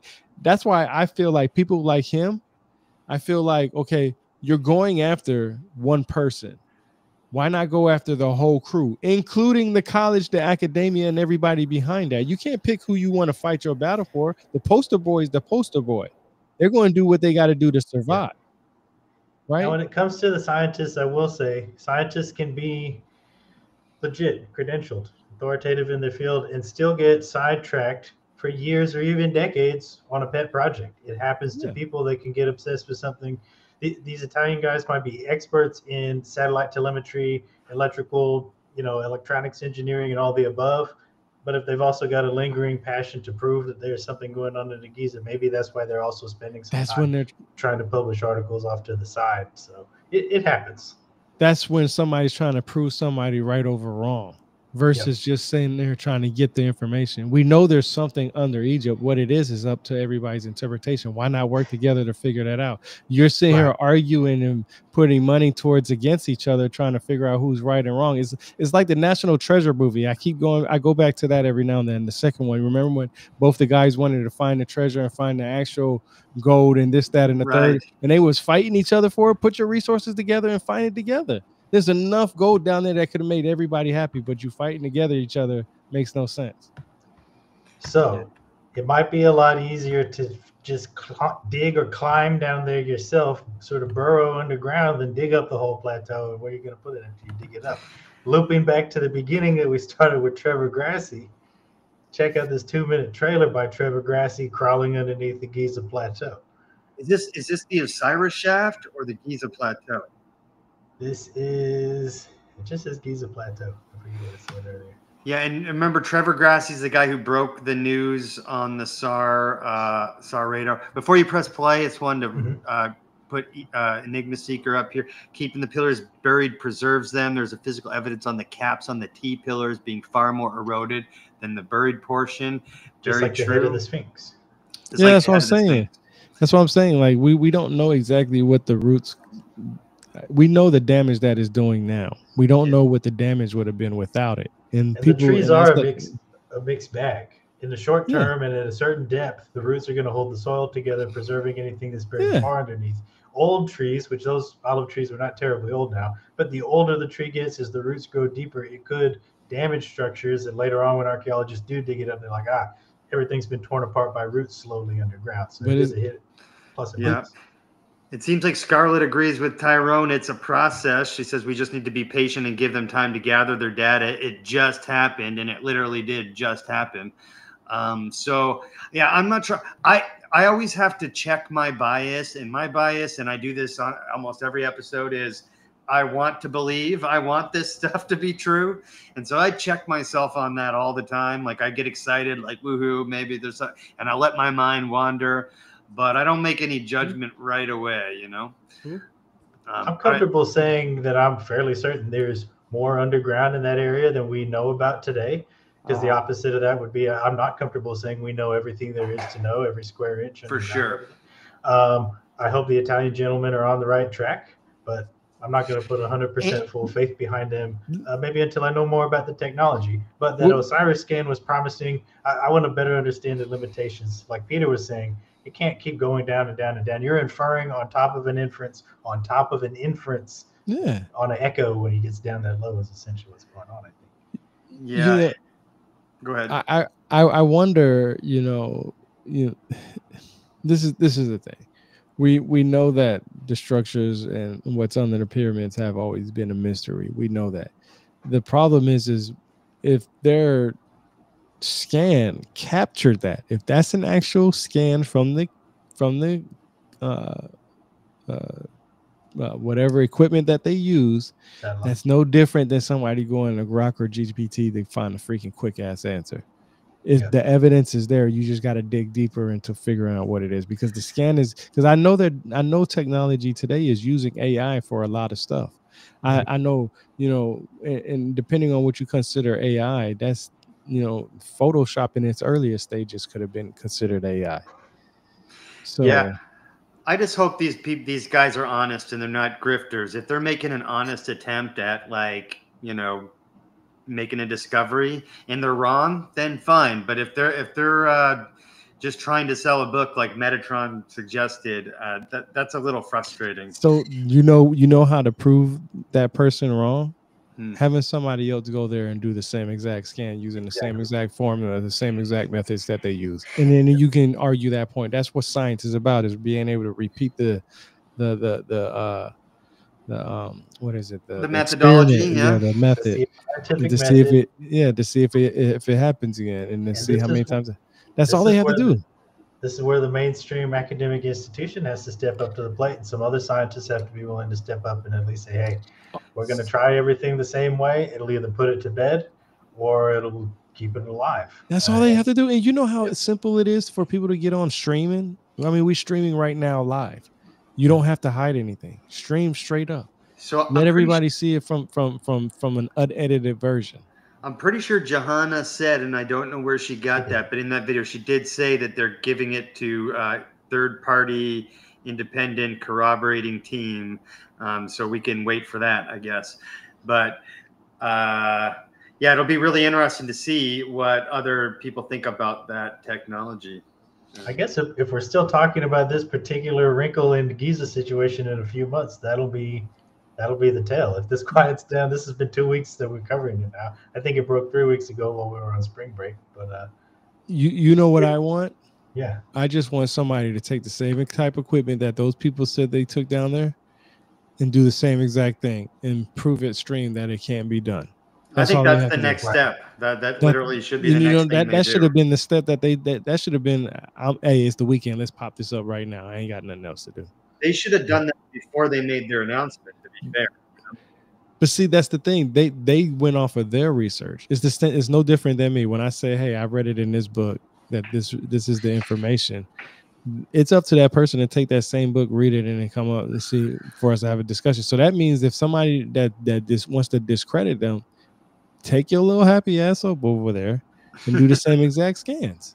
Yeah. Do it, and do it live so everybody can see it, because the only way you can prove something is by having everybody see it all at one time. It's just like thinking of the idea of Jesus Christ coming back. Ain't nobody gonna believe Jesus Christ come back unless we all seen it happen at the same time. Yeah. I like what Peter said here before we go ahead and play the video of Trevor Grassi. He said there are definitely more shafts, but they're not using the right tool. The resolution is just too poor. They barely detected the grand gallery, which is true, but maybe this will motivate more scan. And I think that's really important. Thank you, Peter, for saying that. You know, motivate more scans, improving the scan technology, like finding out different ways to use it. Because as far as I understand, this is the first time anyone's used that SAR technology for this reason and in this way. And so, if anything, it's a step in the right direction. It's just to come out and make those wild claims of like these massive columns with staircases and stuff was a bad move, I think. Well, let me ask you this: have they said that they aren't trying to do that? I mean, isn't this? That's what I want to point out. Your comment about streaming it live, like on a Saturday, that's not how academic science tends to operate. Yeah. This data probably took months to gather it, to get it into a. Basically, you got to lasso it and wrangle it to get it in a place where you can do what you need to do with it in the computer. Then you got to interpret it. So that's the data that they're handing over for peer review, like Johanna said. They're handing the raw data over to another team and seeing if that team interprets the data, do they come up with a similar picture? A separate layer of that would be getting new data, a separate team flying their own satellite, their own SAR rig, and getting fresh set of raw data. All that's going to take way, way, way longer than debunkers are willing to wait for. It's going to take months. Let me comment on what Tyrone said, though. And this is just straight from the Metatron guy's video that I watched. I watched the whole thing this morning. So you asked like what did you ask again? What was the question that you asked? You said oh shoot, I lost my train of thought live on air. There it goes. Me? No, I did. I lost my train of thought. But the point is we don't know, and they've only they're the first people to use this test, right? And so it's hard for us to make any judgment at all right now, except for to just go off of what we're looking at. But the leap they took to with that AI modeling for me was kind of what killed it, right? If they just showed the scans and said, "Hey, look what we may have found underneath." Does anyone want to try to corroborate this? That would have been best. But they took a whole new leap. They went in another direction. They had a book for sale, and Metatron was saying that is that they oh yeah, that's what I was going to say. What they did was they said they immediately went to, instead of, hey, can you guys peer review this? In that presentation, they were already claiming to have been canceled. Yes. Already claiming to say that nobody's taking this. The mainstream isn't taking this seriously. Yada yada yada. And I think that was a bad move too. Oh yeah. Because it's basically already putting yourself in the victim category. Yes. And then there are people, even though you can't make a claim like that and not expect people to be like, whoa, hold up, right? In the mainstream. And then it's a process, like Tyrone said. People got to jump in there. Other experts got to come in and try to corroborate this, you know? It's funny you say that, because I'm looking at the comments, and this is one thing that I have to point out, and this is why I say you have to be an expert in what you talk about. Enigma says, I have studied GIS. SAR is not powerful enough. They need bigger satellites of more power. Now, let me tell you how I pay attention to the words that he used. They need bigger satellites. How do you not know that they did not put bigger satellites out there to be able to get that information?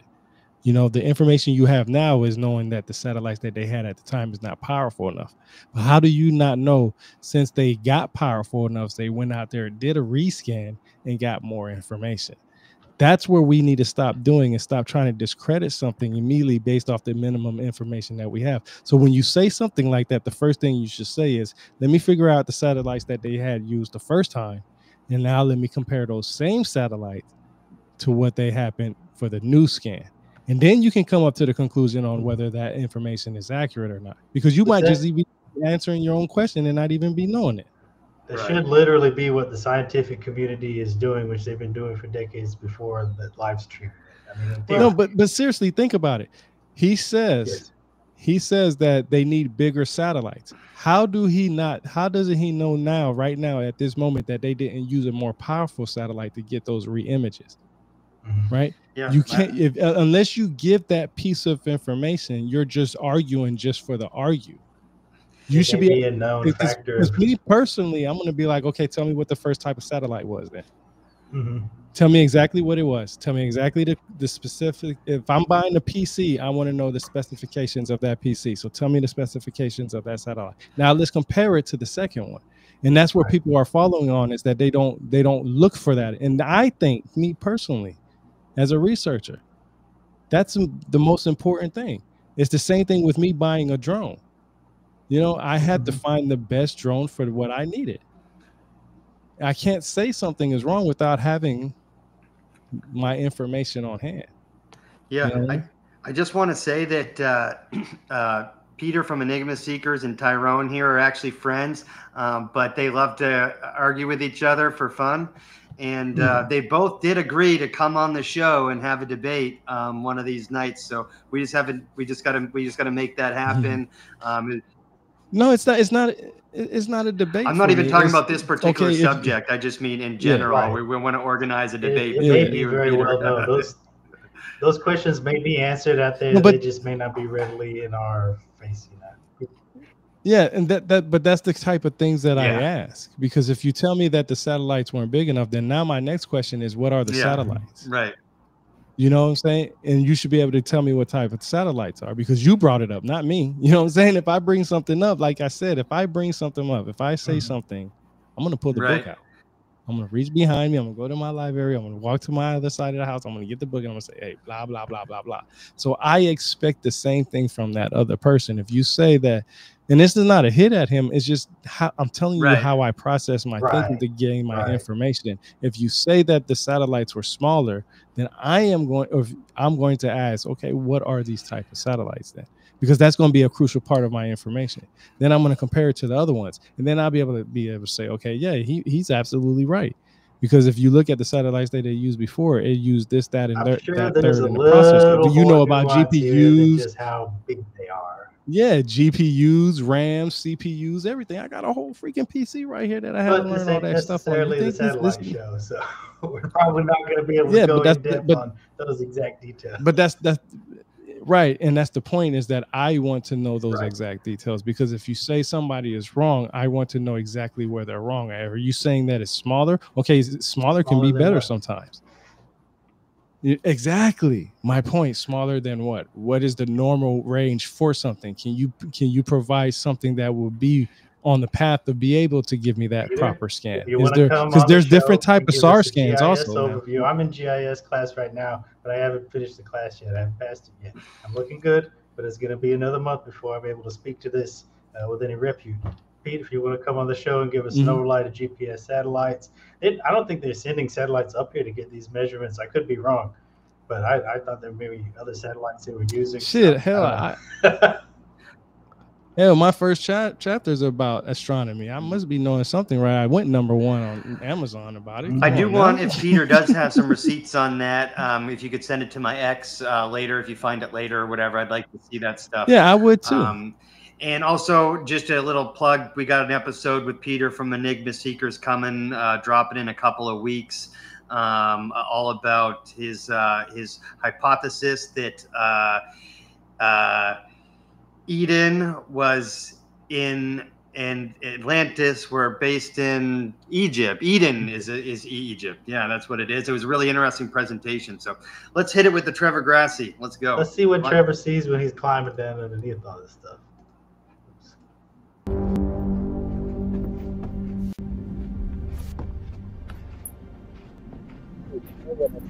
Revealing what?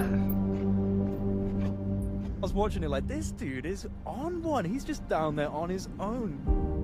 That's impressive. What? Like, you know, the hats off to you for actually doing that. All the armchair skeptics sitting there saying this, that, and the other. Here's a guy that's literally getting the sand in his fingernails and going down into the tunnels. And Hey, pause it real quick. Pause it real quick. Pause it real quick.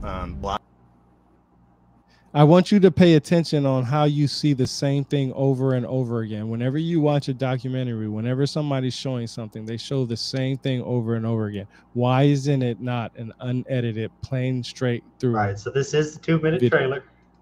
Let's start it over. Yeah.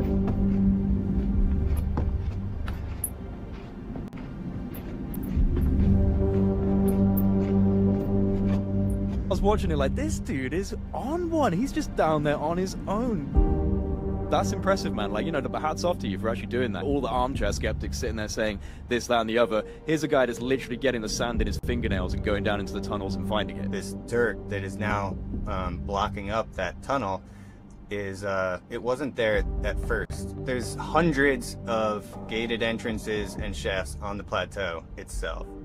Shafts just full of sand, shafts that are gated, doors that go into cliff sides that are gated. And that was my point. People don't realize how many entrances there are right on the plateau. Some of the footage, I've never seen anything like it. I've never seen any of this footage before of these different entrances, you know, going into these places, into the tunnel to actually get the evidence. Yes, it's blocked off. There is more to this. Again, guys, the ancient stories, the relatively contemporary stories from early archaeologists and explorers, like, this is something that seems to have been very quickly hushed up in the modern era. It's real. There are these energy fields where if you enter into them, it's going to make you sick. There are these pockets that are, it's like radiation almost. You walk into, you get sick. These tunnels were, it was unbelievable. They were full, I mean, they're 10, 12 feet wide and tall, square. What? The Vatican Museum where the pine cone is, and there's the big, you know, this is all a metaphor for the pineal gland, and they know exactly what's going on. So right off the bat, that guy wasn't climbing down nearly as far as any of these scanners are purporting to provide insight into. The hallway that was well lit, obviously somebody was there before to put the lights in there. I'm not 100% convinced this is going to be earth-shattering, but following the work of these two guys, this is, yeah. Have y'all ever looked up how they get lights in some of those shafts? Like, okay, so there's this new company out right now, and it's something I just been looking into the last few years. They've been using like these little glass things that they put in the ceilings, right? Some people in what they call third world countries, they'll use a water. It's equivalent to using a water bottle. So you fill up a water bottle. If the sun hits the water bottle correctly or right at the right angle, it will light up a small portion of the room. Well, they also have these type of entrances or pillars or whatever, or entryways in those areas, and that's how they get some of the light. But what's interesting about that whole thing is like I said, people have been saying since day one that there's been places underneath the pyramids. This is nothing new. Like this, they've been saying this for the longest, right? In old texts. The problem is now that we have technology to be able to give credence to some of that information, which is not wrong. You know, we don't know what AI says. I like how earlier you said, well, they use the AI model. Well, we use Grok and AI for a lot of stuff. Hell, so why wouldn't the AI that's supposed to be used to make this structure look the way it is, why wouldn't you hold that, you know, acceptable, right? And only way I used Grok to make the thumbnail for this this video. But I guess everyone was hating on, they were saying, oh, the AI. I wasn't hating on the AI per se. I was just hating on the extrapolation because I don't think that they like fed that SAR imaging into the AI and said, make me a model of what this is, what you think it is. I think they used, this is just me guessing, they use their own eye interpretations and use verbal prompts to make that, because I know that I don't know this, but I'm making the assumption because I've made a lot of AI video images since I started the podcast, and like it needs verbal prompts, right? So they must have been saying, give it spiral staircases, make it this, you know. That image was fairly simple, to help you out. I think there's plenty of graphic designers and illustrators who would not need AI to make something. They would just need someone to call them on the phone and tell them, hey, I need so-and-so columns spaced apart, with this view angle, like any skilled imaging person could have made that. It's just a stretch to say that this is our conclusion from the raw data. It's Yes. premature to go all the way to that conclusion. Yeah. But that's what we hope to see. I mean, you would hope to see a polished image like that when you are. Oh, you are. You are. Go to their website. Go to the website of one of the guys. They actually have pictures of what they actually pulled. Which website? Their test. Screen share. Look up the guys' names and put it in there. They have their website. You know, I posted it on my X account. Man, see, I'm telling you, I always come. Well, we showed that. We definitely showed that last week. Yeah, go to their website. They actually have pictures of what they captured from their scan, from their actual website. You could type in one of their names. Let me see. I'm going to my account now. I'm trying to find their exact website. Yeah, I did that. Yeah, they got ResearchGate. Is that what it's called? That sounds familiar. Yeah, that definitely sounds familiar. Yeah, that definitely sounds familiar. I'm on there, but I don't know what I'm looking for. Let's see. Okay, so you can go to Harmonics SAR. Okay, harmonicsar.com. Okay. Harmonic SAR. That's Dr. Biondi or Biondi. And he's the guy who created not created the SAR technology, but he's the guy who started using the technology in this nature. Yeah, click on his website. He got a whole website. And he got I'm on there. It just looks like a website from, and that's the problem. Like, it looks like a website from 1997 on, but still. Yeah, that's the one. Yeah, that's what I'm saying, and that's why I said it's hard to trust some of these things, but you can look on what they do on their work. You can see what he did. Yeah, and so I still stand by what I said. Like, you would have to type in, like you would have to look at that data, the raw data, imaging data, and then if you're going to, like Mike said, you could ask a graphic. You would not choose to use AI for that. Go to the top. It's going to give you 6 fingers on a hand, little junk like that. That anybody can make images is literally as simple to make. Yeah, I don't even think it was AI. I think a graphic designer made it for them. Go to the top. Go all the way to the top. You see where it says the Great Pyramid on the right hand side, Great Pyramid of Giza on the right hand side. Go down right there. Yep. That's going to give you pictures. I'm telling you, I'm a source, man. I know sources like it ain't shit, man. I try to tell people. I look for the information from the individual that says what they say. Yeah. This stuff here, the azimuth thing here, that's definitely something that they were able to repeat with this technology. They knew it was already there, and then they were able to repeat it with the technology. They got a video, bro. Click on the video and load it, and you can. Which video? Okay, so you see where it says video 1? It's going to tell you to load it. Yeah, right there. It's going to make you load it. It's going to make me save it. Yeah, it's going to save it. It's going to bring it to your thing, and then it's going to. It's going to be my slow ass internet. We're going to have to wait a couple minutes for that. I can share a screen on my side. Jeffrey Drum YouTube channel Landicam has a good recap of all this stuff. He spends about an hour breaking down the paper that they wrote 3 years ago, going through all the figures and images that we were just looking at, the analyses. Very informative. He breaks it down better than I can. I'm moving it over from a different folder. Ja was one of the first to propose Egypt could be Atlantis to Joe Rogan in a joke, if I remember. John Anthony West. Yeah, the OG. I want to show y'all something, man, because this is why. Hold on. This is why Peter asked us how we've gotten some of our big guests. Well, I'm not going to say anything. Just a teaser, but we got some whoppers coming, Peter. So stay tuned. That's easy, man. All you gotta do is just email them. That's how I got all mine. I just email and ask them. Same here, but we got some whoppers. Trust me. Like I just go ahead and ask them. All the one like Jeff Benner, one of my favorite. Dr. Keith Chang, another one of my favorite. You know, I have physicists on there, man. All you gotta do is just ask them. Hold on, but I wanna bring up I'm gonna look at Atlantis, because y'all keep talking about Atlantis. Not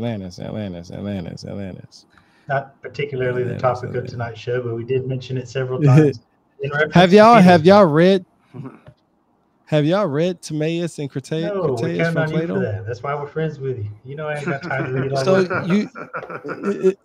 you know in the book they actually say that Atlantis is Egypt. It also says that it's Libya. Yes. Also, I Yeah, never so heard that's what I'm saying. the Libya part. That's why I Yeah, think Peter's yeah, I'm hypothesis trying to- is particularly tantalizing. Sometimes what's the Occam's razor principle, the simplest solution to the simplest way to put all your puzzle pieces and clues together. That's the explanation. Yeah, and he actually really presents a really good argument that that Eden was Atlantis. I walked away from that going, huh. I never thought of that It's kind of before. too obvious when you think of it that way. Yeah. No, he does, and I tell you, he does. I think he just misses parts where it actually already notifies you that in Plato's books. So it says like Tyrrhenia, Libya, and Atlantis. Now, how do you pick which one of them is the capital? Because it definitely says other places. And yes, we know about the pillars and all that stuff. I mean, the Greeks use pillars for all types of different things, right? And it just depends on what you want to look at it as. But I'm telling you, and anybody that says that Atlantis is Egypt, I'll be like, yeah, I'm not going to argue that. It says it in Plato.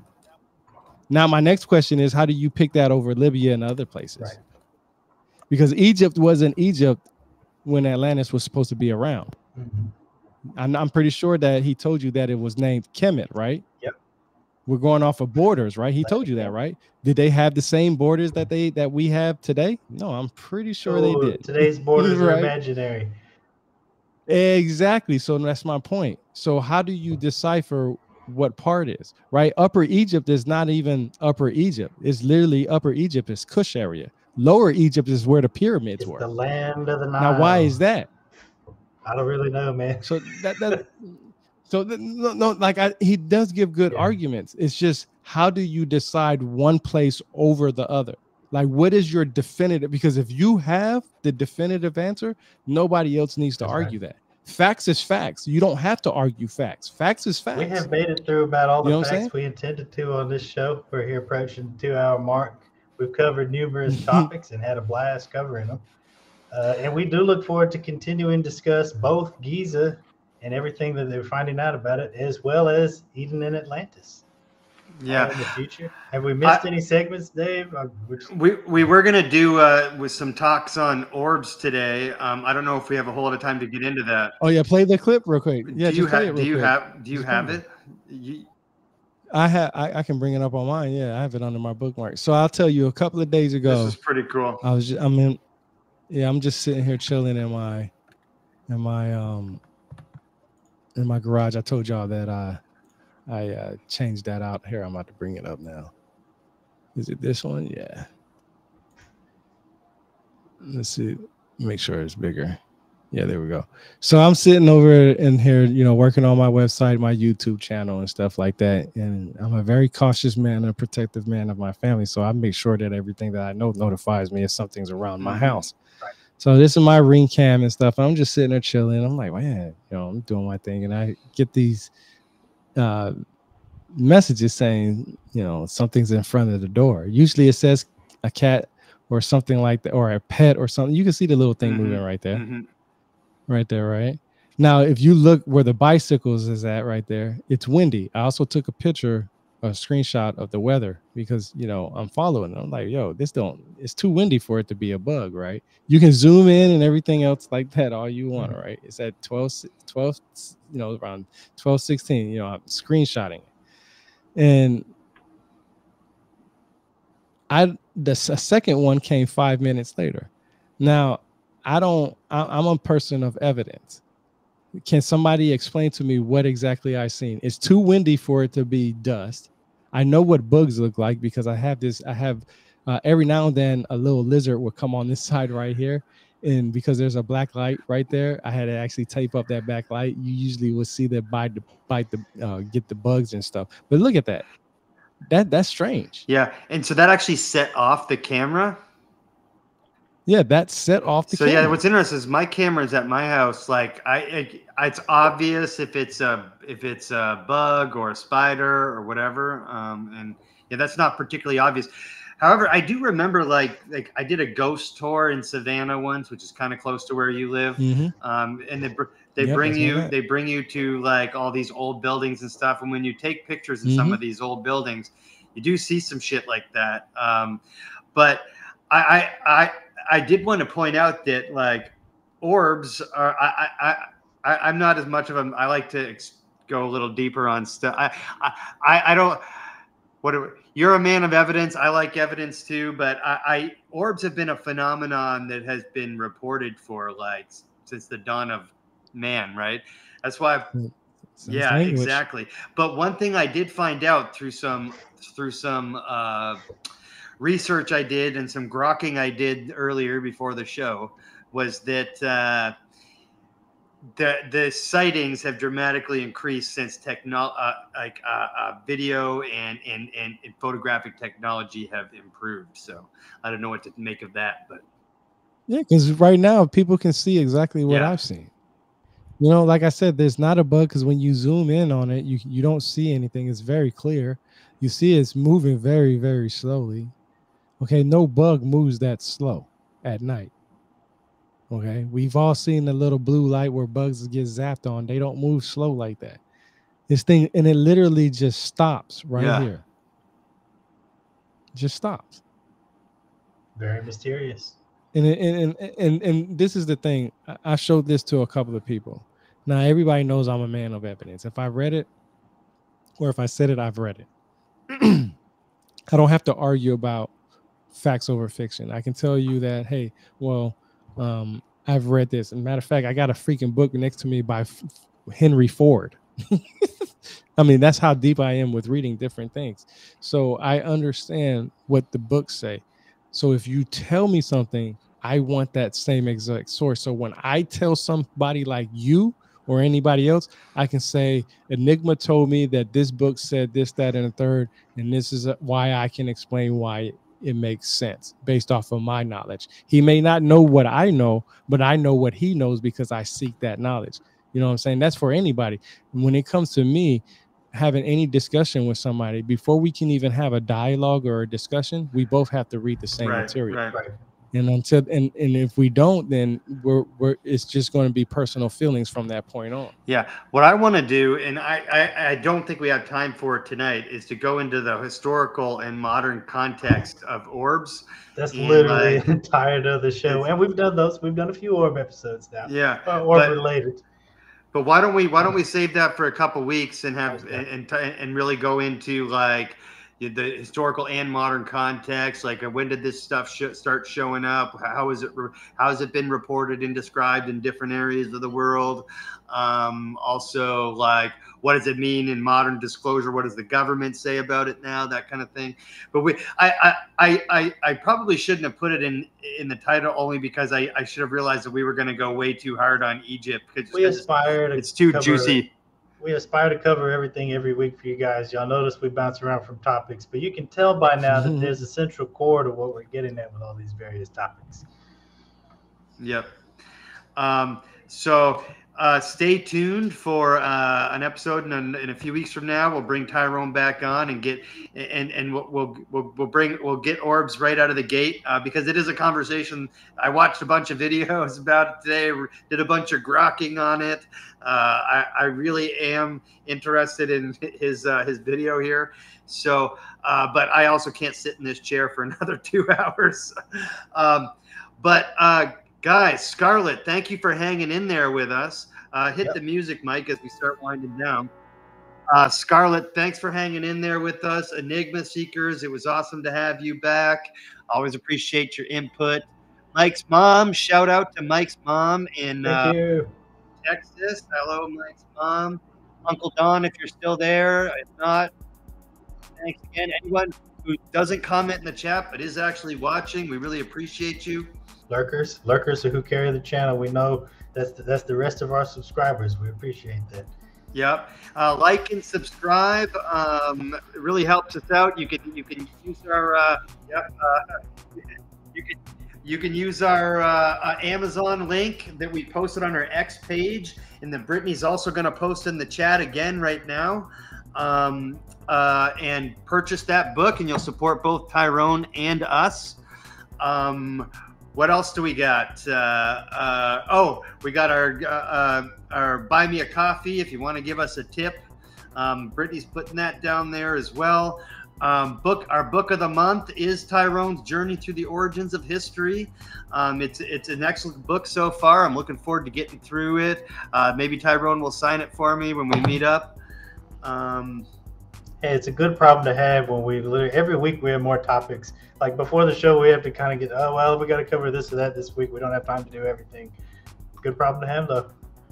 Yeah, it is a good problem to have. Another good problem to have is we got a bunch of interviews coming out. If you're not, if you don't know, we drop taped interviews, 6 p.m. Eastern, and we do a variety of different people. We talk to people from all walks of life, with all different interests. If you got an interesting story to tell, a positive message, a message about resilience and perseverance, some knowledge to drop, whatever it is, send us an email, contact us on social media. Brittany will get back to you and schedule you an interview. Thanks to Brittany very much. I wanted to shout out for all the behind the scenes work she hard does. Work and dedication. We appreciate that. Y'all are better friends than I deserve, for real. Yep. Myron, Myron Dial, he says, when you see Laird's Grant, say hi for me. I have known him for years. Have a good one, Myron Dial. And Myron's episode, if you haven't seen Myron's episode of Humans of the Multiverse, go back and watch it. It's an absolute banger. He's a really interesting and fun and kind, compassionate guy with a wild story about his life. And you should really hear it. Thanks for tuning in, Myron. We're glad to have you as a friend. Thank you. Yeah, very much so. Please join us at Contact in the Desert. Dates, I think, May 29th to June 2nd in Palm Springs, California. If you want to meet Mike and Dave in person, I don't know if Tyrone's going. Are you going to Contact in the Desert? Yep. So we'll see. We'll see Tyrone there, and also Cosmic Summit 2025, Greensboro, North Carolina. 20th through the 22nd or 23rd, I think. Yep, 22nd, 23rd. We're excited to be featured guests there. So we'll be all over the place there, getting content, talking to guests, talking to speakers, and we'll also be. The cool part about Contact or Cosmic Summit is you could be sitting right next to Robert Schoch. Listening to a presentation, right? It's very intimate. There's not thousands of people. There's several hundred, and you really get to rub shoulders and elbows with these content creators and these researchers and these authors who are really putting in the work. And maybe in a couple of years, our boy Tyrone is going to be presenting some of his research at Cosmic Summit. So we'll be MCs. Yep, exactly. So stay tuned for some of our interviews coming up, because you may see some Cosmic Summit guests showing up in the multiverse. And that's it, guys. Peace out, everybody. Peace out, humans. We'll see you next time. Have a great night. See you next week. Yeah, we're on.